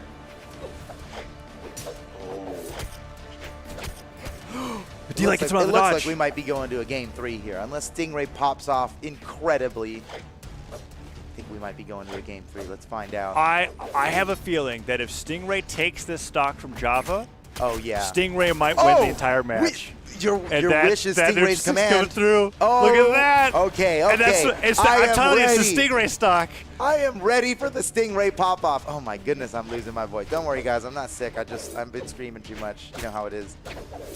Oh, man. Stingray, he gets hit by one neutralite, but the side stick comes through, and that's it. A home run for Java. One hit and just enough force to send him flying. Man, oh, man, we are going to a game 3 in this crew battle matchup. Game 3. Whew, man, that was wild. A real different story than the last one. Look at this combo from Blazy. Oh my God, that had me freaking out. That was so cool. I mean, that's an Apocalypse special. Blazy being able to get that ground pound to work out off of the D-Light that they started with. The gravity cancel is so incredibly creative. Man, Blazy truly to ground pound MVP. somebody and dribble them off the floor into a downlight sitting on a soft platform that travels and it just happens to be there at the time. I mean, that's incredible. That is so good. And to capitalize on that, not only did Blazy get what I believe is like the highlight of the day when it comes to these 1v1 combos, they had over 900 damage going into that game. Blazy absolutely providing his team the path to winning game number 2. And now we've got another counter pick coming up here where it looks like Luna is going, okay, this is it. It wasn't the Nash. It's now the Taros. Taros is going to be what gets me over this I'm Llama bump in the road, right? Each game, they're encountering the same difficulties against I'm Llama, and they've switched it up again. And maybe this Taros is going to be able to stop I'm Llama from getting that solid lead that MDVA has been getting every single match. Oh, what a start from Luna here. Another switch up from Luna. Just trying to find the answer against Llama. And maybe Taros. Maybe Taros is the play. Nice neutral sig off the edge. Ooh, sidelight whiffs, and there's that nice punish from Llama. Llama just staying right, well, I was going to say right outside of threat range, but the sider just hits him in the face, so maybe wasn't quite respecting Luna's positioning. Oh, no! What? He goes right so to good. recovery. Oh, that was so good how he pivoted his recovery so it would catch him over the corner there. That wouldn't have worked if he just held left. You know, he had to pivot it. He had to get backwards to reach far enough back. That's a good play. It's a good play. Forced him into the cannonballs. I thought he was going to delight. I thought he was going to delight him on the landing, but he doesn't quite get it. Llama now even up in damage with Luna. Luna with 1-axe side air, I think, could do it. Llama similarly has been hitting so many of these signatures on Thatch's kit that, gosh, even an unarmed side light seems to be sending the bull a large way away. Neutral stick misses. Downlight side air. Luna takes the lead against Llama for the first time in these crew battles. Really good start for Luna coming in here. Yeah, I think Luna has not taken the first stock in any of the other games that we saw with these crew battles, so better start than ever for Luna. Might be able to make it back here. Yeah, fights his way back onto the stage. He was in a checkmate position there. It was looking like it was all over, but Llama didn't count on Luna just slapping him away before he could do anything. Yeah, it was a really well-timed side air off of that dodge up. I'm sure Llama was just going to he's going to recover high. I'm going to ground pound him, but he gets hit by the side air before he can set up, and now Llama gets that little bit of extra damage to where one solid hammer hit in this neutral exchange will bring Llama into orange and give Luna that really solid lead to play with, whereas Llama hasn't been on the blasters too much in game number 3. But they're still fighting away, punishing Luna for all of these jumps in place, getting a lot of side airs through, but Luna with that side light and the chase dodge nair will bring Llama into orange. And it's very even right now. They're going back and forth. But you know, back and forth is good for West, I think. Agreed. Yes. The biggest danger here, I think, would be Llama getting into a similar position as they were in game number 1 for West, where they're up an entire stock. Little Cap did not really live up to that par, getting 3 stocks for his 3 stocks in the last game. That really cost him. Now Llama going down again. West could be well on their way to going from barely a 1-stock victory to having 2 to 3 stocks at the end of this and going into the 2v2 matchup with a win under their belt. Who does a double downlight on axe like that? Like, you just have to have the biggest galaxy brain reads to know that they're just gonna come right back down into your downlight. It makes me think of the move knocks you up and away. To come right back down into that is so rare, especially from a pro player. And somehow he just knew. Somehow Luna was like, yeah, I bet Llama's going to fast fall right back into this. There are 2 other players that give me that similar Galaxy Brain feeling when it comes to moves that just typically don't combo into anything. And that's Blaster's Sidelight when either Boomy or Cody are playing and they sidelight somebody 3 times in a row because they just keep fast falling on the move. It's like the exact same thing. Some legendary Blaster Sidelight. Oh. Yeah, that was that double downlight from Luna there was a lot like that. And here it is, Luna pushing the lead. He's so close to death on his second stock. He just keeps pushing the lead. Woo, Llama missed that one. He meant to ground pound over the edge, and that might have. I'm sure that gave Luna a minor heart attack there seeing that, though. That ground pound was like, oh, I heard the noise, but I'm not dead. What's going on? There they go. Llama now on the blasters. And we've seen him steal stocks from Luna before. If he gets him into orange, he gets him in an edge guard scenario, those cannonballs could take down Luna and give him the lead once again. All of this work that Luna's put in could mean nothing if Llama is able to take this last stock at the very last second. Let's see how this plays out as one nair comes through after a punish on that side lane, and Luna's back on the axe, which they've had the most mileage so far in this third crew battles. That side sig, oh, that's a punish and a half. You can't get away with a side sig like that unless you go up with the craziest read ever. Luna kind of fishing for these signatures and taking a lot of damage for it. A quick and easy kill, man. That's what Taros is all about. It only takes one good signature from a Taros. There we go. All right. Luna taking out 3 stocks and now has the opportunity to push a lead for his team. And I do feel like as long as Team West can let Java come in with a slight lead, they might just be good to go. You know, if he can have just +1 stock against Stingray, then it becomes so much harder for Stingray. Whoa, Luna really tacking on the damage with Little Cap. There's the double neutral, like it's the downer and afterwards. Falling Nair was trying to read a jump from Little Cap, but Little Cap stayed grounded. You're not going to be able to hit that unless you like reverse it. It's so incredibly difficult. But Luna going with that down light, side air. Luna, are you going to take a stock off Little Cap here? He's babysitting by the edge, goes all the way for the recovery. Little Cap dodges to the stage instead of above the stage, but the grab pound spikes Little Cap perfectly, and they're out for the count. Luna now +1, guaranteed. Awesome. Going That is against awesome. MDVA. Team West is really pulling it through in this crew battle. That is really impressive from Luna because, I mean, by the time he took the last stock off of Llama, he was already extremely hurt. The fact that he managed to take a stock off of Lil Cap while so close to death the whole time is just impressive, frankly impressive. So here we And go now, that's, Blazy versus Lil Cap again, and it's the same matchup as last time. Yeah, that's just Makes one of the sense, awesome dynamics of crew battles, is to be in a situation like this. We're just kind of like, it's fine. He's an orange. Just take the stock.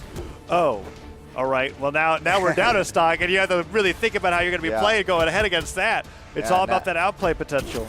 Now their damage is somewhat even here, but there's a +1 stock lead for Team West. And Blazy did 910 damage last crew battle on Tigris.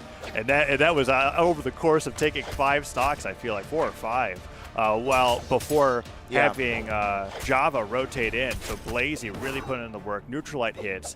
They don't quite get the neutral stick dunk that we were hoping for there. And Little Cap's fighting back, trying to get the stock and at least even up the stock count. They can't even up the damage. Force the dodge. Oh, no side. Oh. Okay, I get it because the stop hit so low beneath the stage that they couldn't cider afterwards. But Blazy, in such a devastating way, takes advantage of the fact that a sideline hit them, not a side air, and gets that recovery knockout off the top. It is now 6 stocks to 4. Blazy could knock out Little Cap completely before even losing a stock. It's possible as this sword's picked up. Blazy's clutching it so hard for Team West right now. This is amazing. Yeah, he's being so careful. He wants the full 3. Imagine a 3-stock lead. They're gonna be fine with a 3-stock lead. This is already difficult enough for Stingray the way this is getting set up. Two sidelines to the neutral light. Little Cap forced to the side of the stage. Dashes through, doesn't get the neutral light. Blazy tries to kick him away, dodges all of Little Cap's side airs. Down doesn't hit it. The down air spikes him off the side of the stage. The down air gets the recovery. That's it. Blazy takes Little Cap out. Little Cap did it.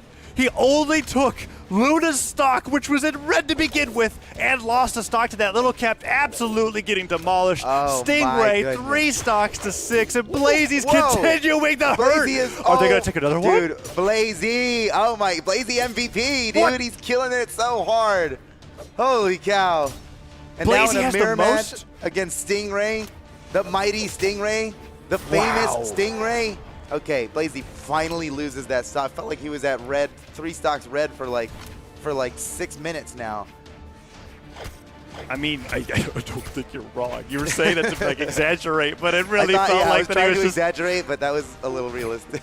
yeah, it's a little too honest there in that estimation. Stingray was able to take out that stock, but Blazy has got some of the most impressive game strategies that I've ever seen in a situation where they're really deep in red, where they incorporate all of these weapon throws and this constant barrage of pressure. A lot of strings in Brawlhalla and a lot of neutral exchanges definitely feel like they've got. Oh, that's so perfect. Nice. That's a perfect slide kick on the corner, man. And Blazy.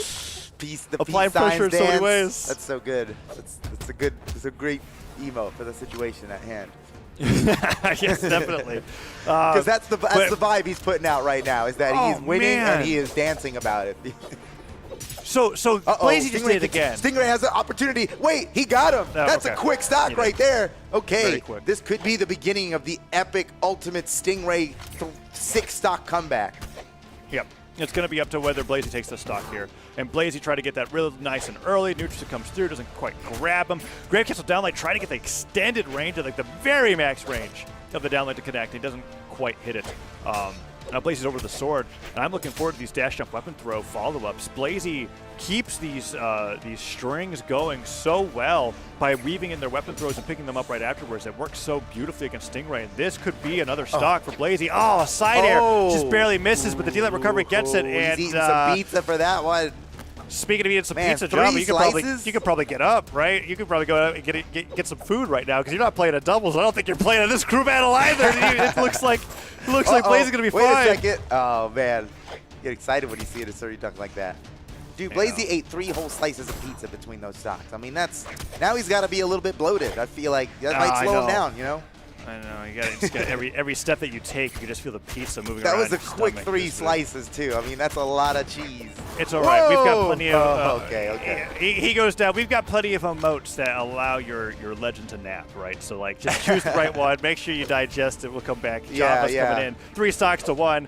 Can basically pick his own adventure here of how he wants to deal with Stingray, but maybe Stingray's actually just a hidden secret boss. Dude, this could be Stingray. He might just achieve a new instinct here. He might just not get hit anymore. Let's see. I mean, we've seen he's Stingray. working with that platform. We've seen Stingray 3 stock some kings. So I don't know. It's not that crazy to imagine it possible, but can it actually happen? Oh, he tried to end up with the sideline, Java. Picks up the weapon before Stingray. Gets the side air. Man, weapon throw forces the dodge. Is this going to be the end? There's no way. Stingray. He is just waiting for Eddie. He's just whatever. He'll eventually get it. Okay. Okay, all right. He almost slid off for the neutral He wanted sig. That to would have slide been beautiful. off, I think. He just stopped like Yeah. 1 pixel short of sliding off. Okay. Man. All right, Java. He wants to end it with style. He's got a lot of chances here. And Stingray's like, go ahead, man. Get as much style as you want. Gives me more opportunities to bring it back. But Weapon throw. Oh, nares him. I think we're appreciate nearing the Stingray point. is, oh man, he did not give up till his final breath. And that is it, ladies and gentlemen. Team West win the crew battle round of this match against MDVA, but it's not over yet. We're about to go into a 2v2 match with the other players of this team. But so well fought by Team West. That's incredible, man. I mean, MDVA won the first game, and it looked like, it might just be it. They lost that first game pretty bad, man. MDVA really had the best of them, and I thought that was going to be the tune of the rest of this, but it's the best of 3, you know, and they brought it back in the final 2 games. GG to Team West, especially Blazy, man. Holy cow. Blazy played so well, not just in that last match, but the match before it as well. So this is awesome what Team West has devised here. And we were talking about this earlier, as Team West was really one of the few teams that made really huge roster adjustments from day 1 to day 2 on the weekend, depending on the team that they were fighting up, completely switching out their 2v2 team. And it paid off completely. Everybody got swapped around, right? Yeah, the only thing staying the same was that Java was the anchor both in crew battles and in the tiebreaker. The 2v2 teams got swapped out, and it was also, not only to our surprise, but to MDVA's surprise, with Remy interviewing saying that, wow, they really put their heavy hitters in stacking up the crew battle team. We didn't expect that. We think we can win anyways, but look at that. Team West strategy pays off, winning 2-1 in crew battles, and now MDVA, so much I think a lot of people surprised when you just look at the numbers when it comes to the seedings of these teams, are now on the back foot. They have to win this 2s match just to be able to get to the tiebreaker, and Team West could be 1-1 on the first weekend of the Pro Series. That would be incredible. Look, a lot of people aren't expecting much from Team West. They came in as the lowest seeds, and you know how that is, right? But I think they got a shot here. They might just go 1-1 here. And against Team MDVA, who won their match yesterday, they've already proven themselves to be winners here. Team West winning this would be huge. And in this 2v2 match that's coming up right now, you know, front-loading their crew battle would insinuate that Wubs and Zexus are not an epic team. But I know for a fact that they are an epic team. They play very well together. I've seen it on Zexus' stream. Remy and Cody Travis, look, we know Cody Travis is epic. We saw how he got 1,001 damage in a single 2v2 match yesterday. But that's not without their losses, right? They didn't win every single game in their best-of-5 2v2. So even gods can bleed.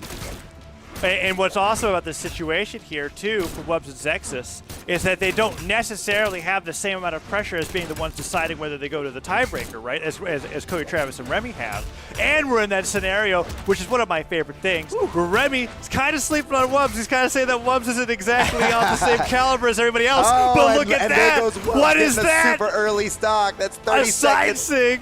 Oh, no man. less, with Terros taking Cody Travis down before anybody else. Whoa, is that 2? Oh, my.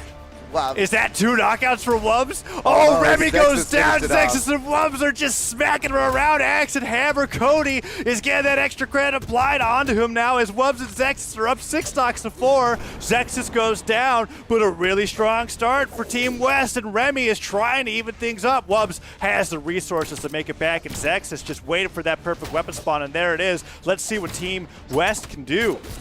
That was a really good start for Team West, but it's not enough. We can't count anybody out yet. That was like not enough. That was. Yeah, I don't know if you saw on the right side of the stage. Wubs went in with the hammer side sig on Taros, and Remy dodged with down sig on Koji's sword, so he warped through the side sig to avoid getting knocked out early by it. It was the coolest exchange I've seen in a long time, and Wubs is continuing to apply the hurt here as all the stocks have been evened up. Zex is the one the most damaged on the screen. Yeah, crazy. I mean, MDVA is bringing it back quickly with how early they lost their first stocks, and the fact that they've almost got somebody on Team West down to their final stock is pretty good, but it's really only even here. If you look at the damage now, it's anybody. Keep your eye on Cody. Whoa. Cody or Zexus. One of them are going to go down in the next few seconds. Nice! The neutrals are connecting, and Wubs coming in to relieve the pressure that Remy's applying to Zexus. The downlight almost hits Remy into the recovery from Wubs. Oh, Wubs does Wubs even have the resources? That's he's sweating out there. Sweat beads, yeah. Okay, No big lead recovery. here for Remy and Cody. Remy's got a whole extra stock here to play with. And Cody Cody's applying that singles gun pressure as well. He was able to get downlight, side light, nair right afterwards. Tons of damage being applied to Zexus' last stock. Wubs gets the recovery through, but Remy and Cody, well, they're doing pretty well. This is going to be one of those scenarios where if they can take down Cody, there's a real honest shot they can take the 1v2 against Remy, but that's going to be the challenge, right? Is Zexus going to be able to deal with Cody on the left side of the stage as well as he's doing right now? So far, so good, but Wubs is taking a lot of damage himself. Oh, no! that Zexus was off the huge. top. Cody Travis caught him with a recovery so high in the sky that it did not matter at all what damage his opponent was at. It was gonna kill, even if he was at white. It was gonna kill. And so here we are, Wubs facing down a very difficult 1v2. Yeah. Cody and I'd Remy say are so. both extremely good at team combos. Whoa. So Wubs, now he's got no dodge. That was a wild.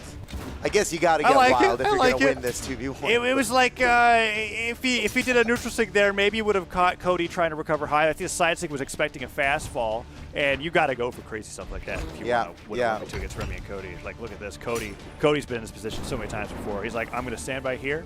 I'm ready for the team combo. I'm ready for the neutral sig. Remy, if you take him down yourself, that's fine. Yeah, all Remy needs to do is force a dodge in that situation, and Cody's like guaranteed going to finish it off that way. All right, well, game 1 goes to Team MDVA, Remy and Cody Travis. And we're going to be going into game number 2 as we're going to the stage strike, and we're taking a look at this replay right here. Yeah, Wubs getting that was the moment. Wubs great. gets the downlight on both Cody and Zexus, but Cody Travis, having the blasters, was able to capitalize from the position he was knocked into to get that knockout. Really unfortunate for Team West. Great opportunistic play from Cody Travis that brought them to that game and really secured the lead. And now we're going on to Crystal Temple with Zexus making the switch over to Finn the Human. Yeah, Epic crossover switched off for Brawlhalla. of Bryn now. He's going to Finn. It still rhymes. I think he just needs it to rhyme. I just didn't even think that's Finn or Bryn, you're gonna win. The weapons that exchange. No. We have to make sure that the naming scheme. The naming, is the most important. Yeah. Okay, let's see if we can get as strong as a start for Team West as we did before. Wubs gets an interesting on Cody. Oh no, Zexus is really taking a beating. He has barely done anything in this match right now. He's only gotten hit.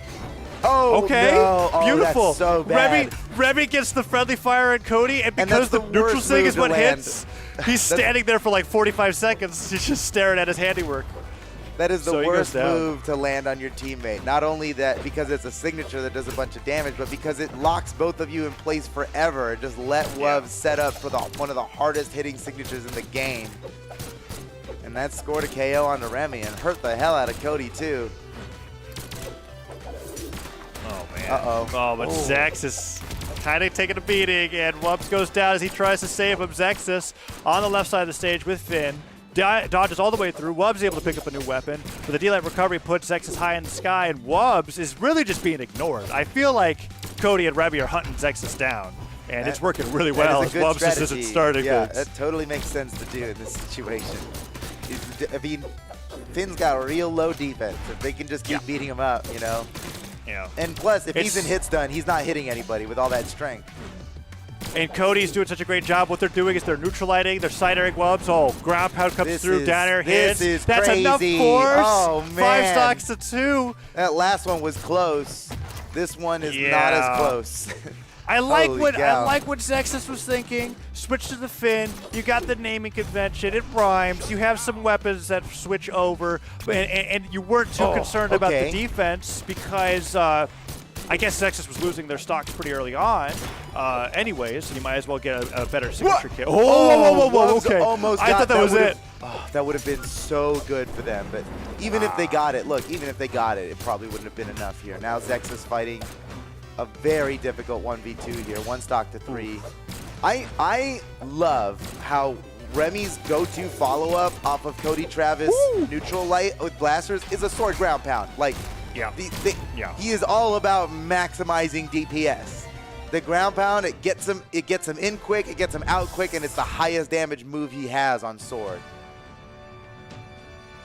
Yeah, and when they're on the edge in those 2v1 scenarios, they've got it set up so well that Cody is weaving in side lights on the blasters while Remy is moving up and down with the sword using nairs, down airs, ground pounds. Remy's never getting hit, but the side lights are pressuring Zexus. And look at this repeated ground pounds from both players, being able to get that knockout. We're now going on to Crystal Temple for game number 3. Might be a quick 3-0 here for MDVA, which isn't totally unexpected, but we're back on Bryn for Zexus, who they had more success with game number 1. Clearly, Finn was not the play. They totally focused him down with the low defense. Back to Bryn. Oh no! Oh, that's an even earlier kill on the. Oh man, I get it. They are slaying Zexus, dude. Holy cow! It is Finn in a suit of armor. We are being fooled here because that stock got deleted. It was deleted so fast that I am not convinced that it's Bryn level of defense. But Wubbs responds in kind. Ground pounds Cody out. Response. He didn't take too much damage either. So Wubbs basically equalized what was one of the most incredible starts. To one of these 2v2 matches we've seen in the Pro Series. I mean, it was a 16-second KO. That's incredible. Yeah, and it wasn't off the back of anything like that crazy slide charge neutral save that Cody just went for. Wubbs goes down. Zexus retreats for safety. 1 recovery hits, and Zexus actually comes out positive on that 1v2 exchange. The downer hits Remy, and Cody now switches over to Wubbs, who just picked up an axe. Let's see. What happens here is that neutral comes through, and Zexus with the down air is actually doing a great job holding their own after losing that first stock. And there goes Remy. Cody hitting back on his own. Killing it, man. Wubbs is dirty right now, and I think Team MDVA knows that. Zexus has to come back to the stage. He's so hurt. Oof. That side stick got majorly punished for Wubbs. Recovery is not going to quite take out Zexus just yet as that neutral stick whips, but that weapon throw will keep Zexus on the edge guard, and Cody is looking for that finishing blow while also positioning for the follow-up, and there's the double Sair. Beautiful. Double kill for Cody Travis. They are looking good in this match, man.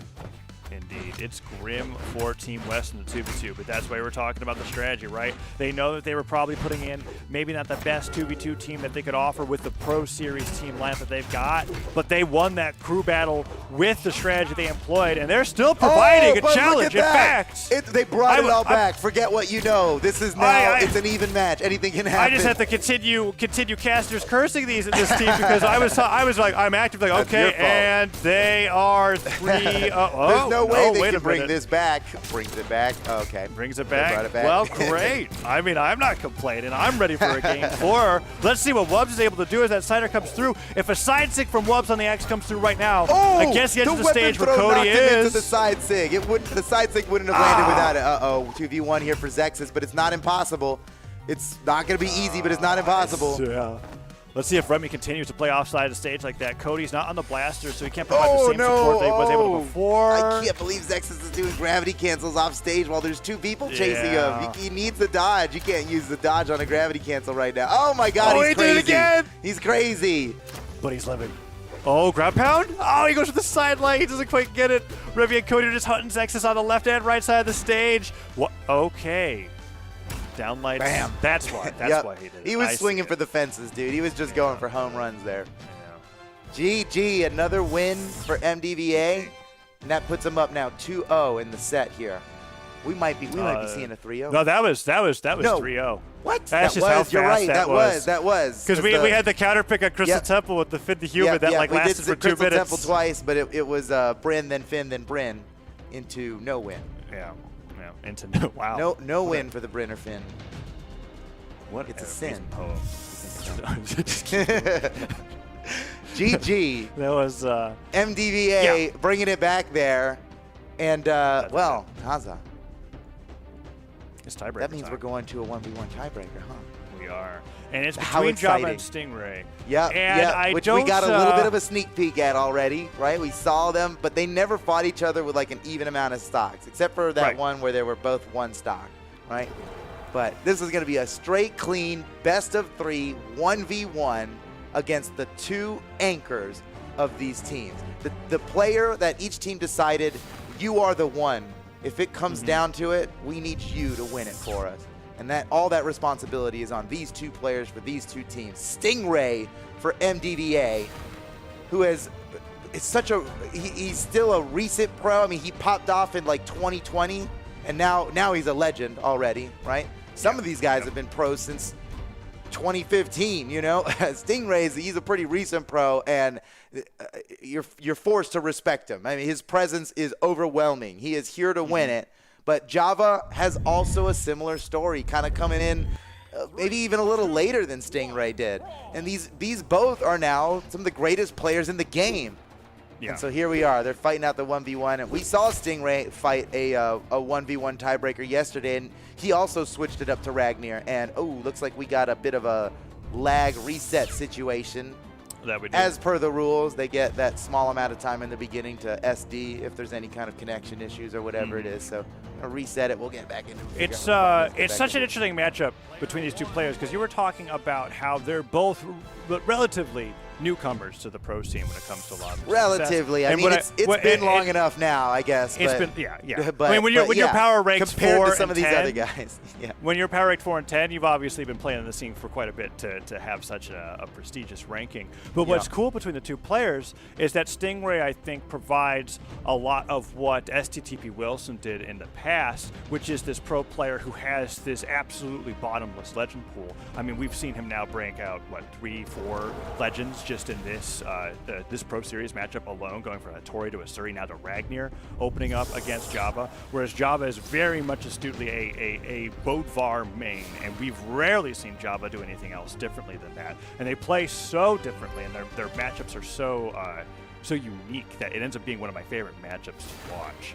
Like, I wouldn't be surprised, win or lose, if Stingray switches to a different legend just because that's part of his playstyle. Yeah. Oh, he can do anything. Well, maybe he'll bring back the Orion for us, you know? Yes. Maybe he'll just slap him down on Taros. Maybe some Asuri dunks? We don't know. I mean, I remember being you can surprised never know with Stingray.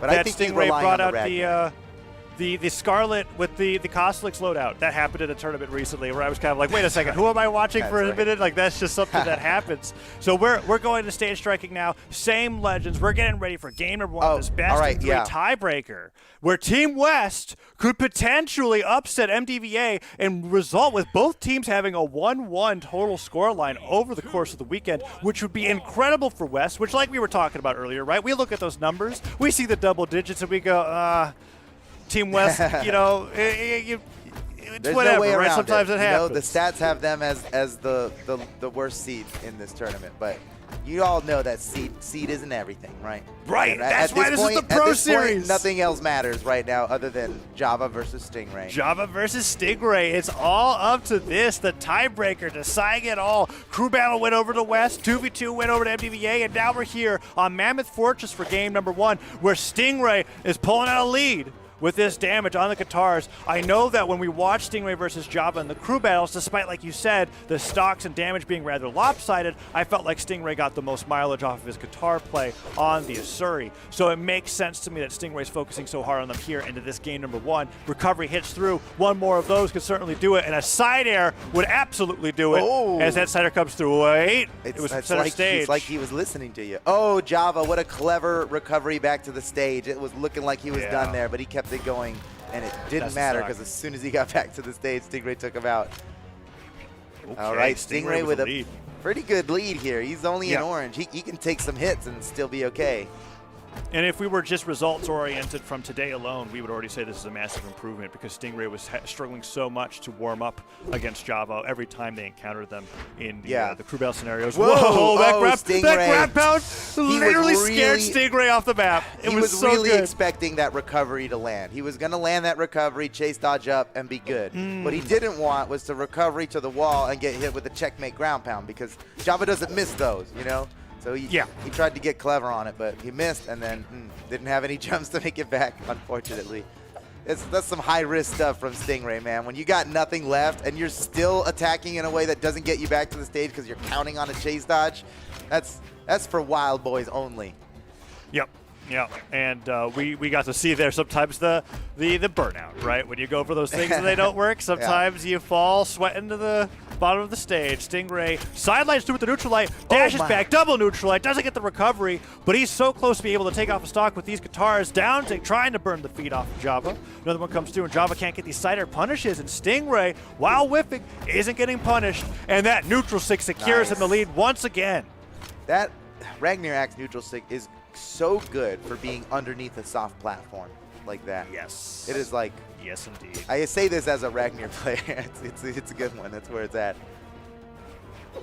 Yeah, Ragnar's neutral sig on Axe in general also provides another amazing mix-up off of sidelight reads, right? Jump. Because Look at these guys feeling each other out. Are you going to come? No, I'll come in. No, you going to come in? No. What? Oh, no, man, no, they're you, just no, not... me, no, here I go. There it is. There it is. The neutral's so been broken. stressful. Java's really trying to get Stingray to play his game, and Stingray's played against Java enough today to go like, no, I know exactly he's like, what you're trying to do. I'm not going to let you bait me into something punishable here. Oh, man, they know Look what's at on them. the Look line. at them. Ah. Ooh, Java's Stingray is sideline. ahead by a full stock now, and he gets to decide. You got to come in here, Java. There's 4.5 minutes left, and we'll just win if this continues. If time runs out, I'll take game 1, and I got to win one more. That's exactly what he's thinking. And Java, knowing that, is starting to concede. He's trying to go in, and some of those are working, some of them are not. Kind of working. Oh, Nair hits. Dodge is on the ground. That means it'll be up a lot sooner.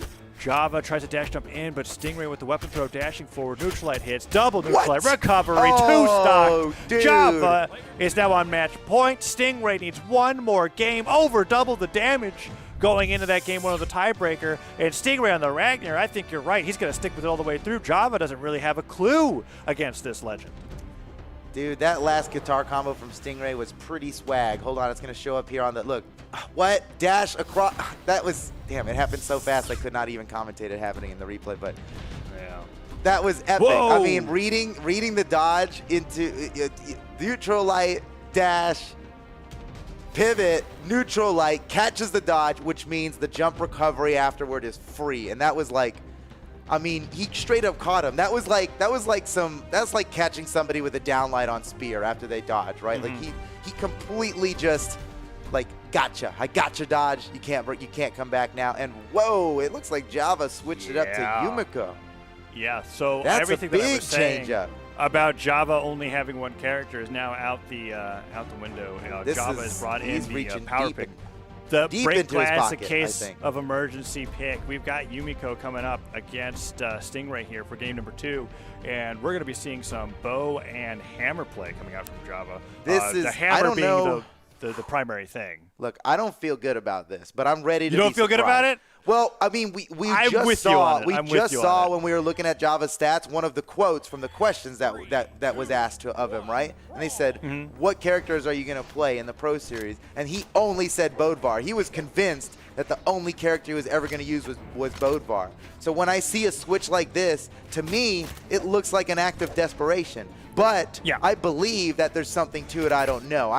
I'm hoping that he's just like, actually, against Katars and Axe, I'm super good with bow. Or he's like so confident in like some of the signatures that Yumiko uses that we're gonna win it here. But you know, I don't know.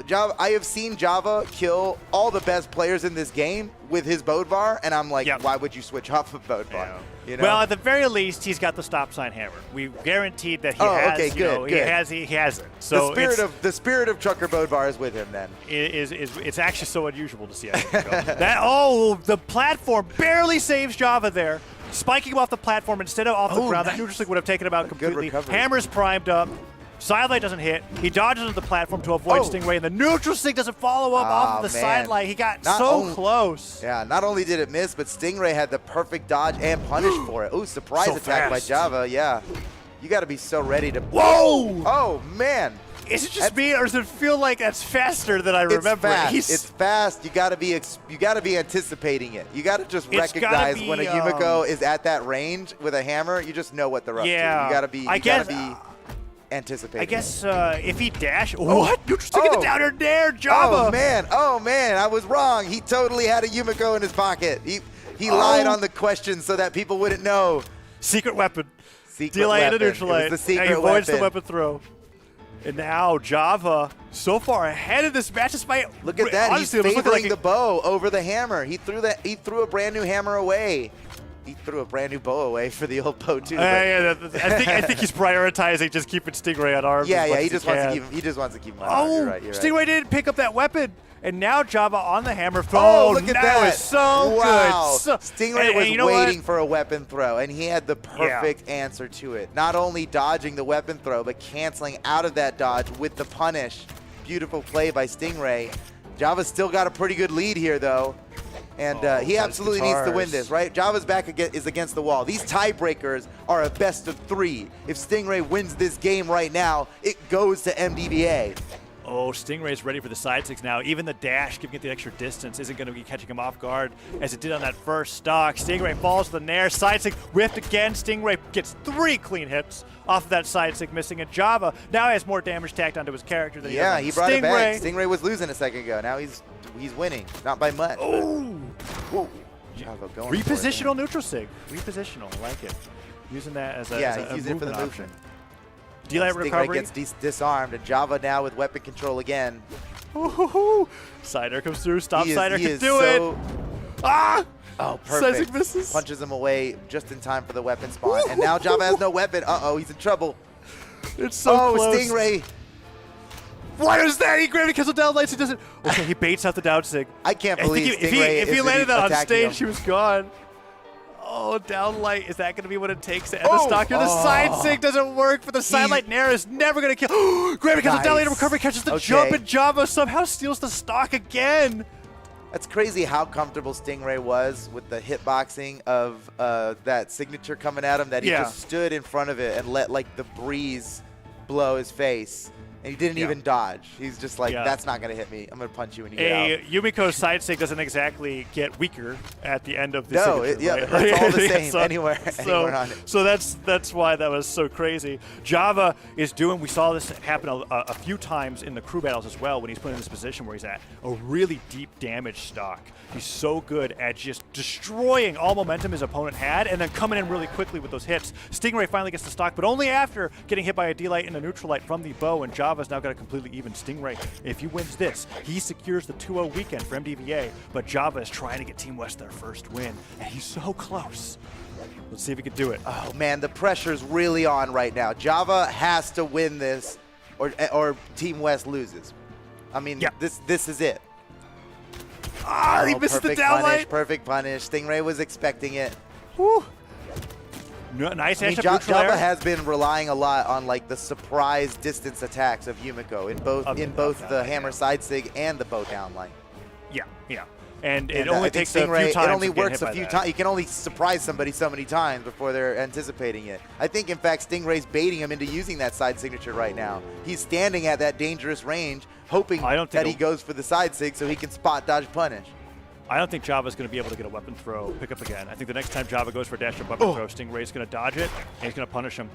Weapon throw comes through. He missed that weapon pickup. Oh, there he goes with the bow. Bow's picked up. Next I think he'd rather have a hammer right now, to be honest. Yeah, but it's just so tense because Stingray isn't quite far enough in the lead to justify letting the timer run through. We've got 2.5 minutes left. No, and it's Stingray's put on the finish. influence. It's gonna finish for very sure. soon, Oh, that's and it. that's it. Is that it?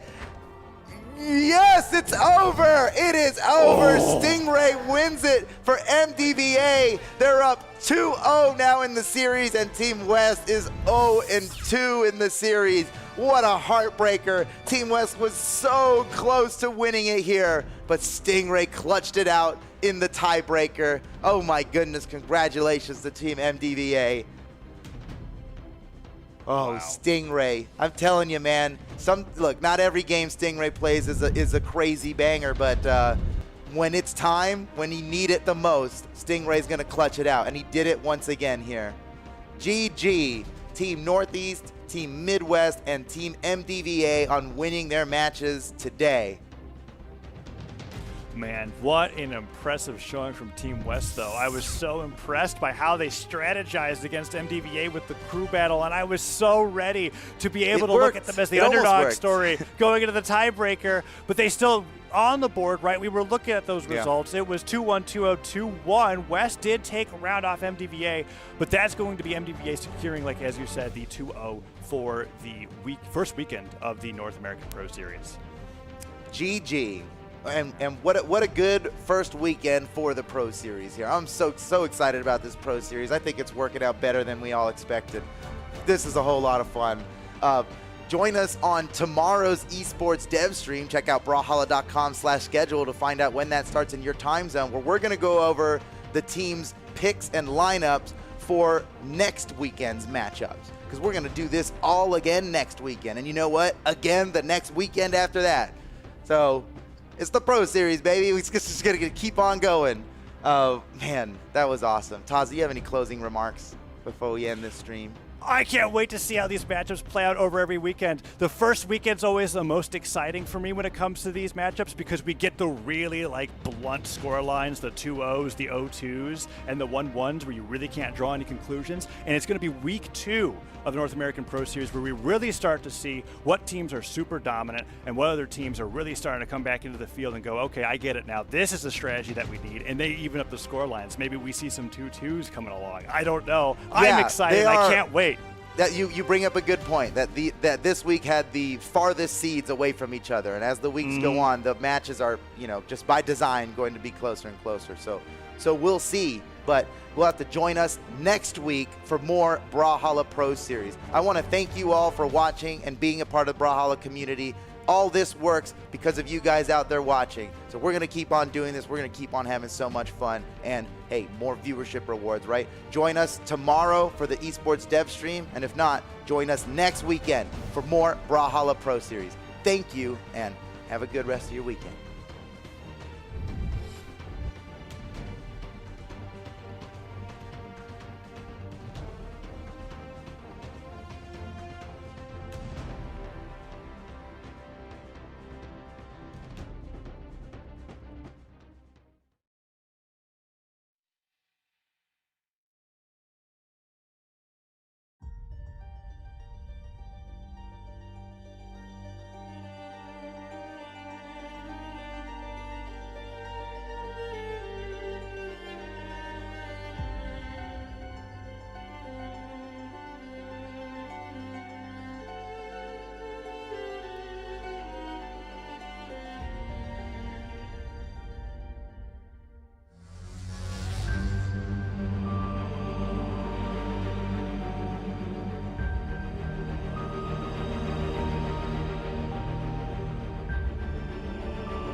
know I should grow up, but I don't wanna get older.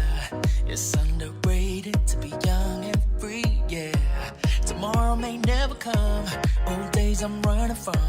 Yeah, I should be saving, but I'm spending it all. Yeah, I want that money, I want that money. So give me that money, I wanna spend that money. Just give me that Friday feeling, like if I like the weekend. I ain't dead and sleeping, nah. I don't wanna grow up.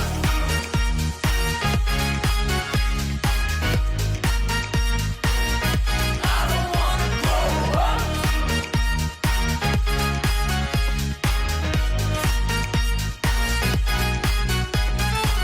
It's taking over me, feel like I could fly away.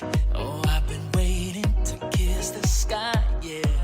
One day I'll get serious, but I will have no regrets. And I might start saving, but it ain't right now. I want that money, I want that money. So give me that money, I wanna spend that money. Just give me that Friday feeling, like if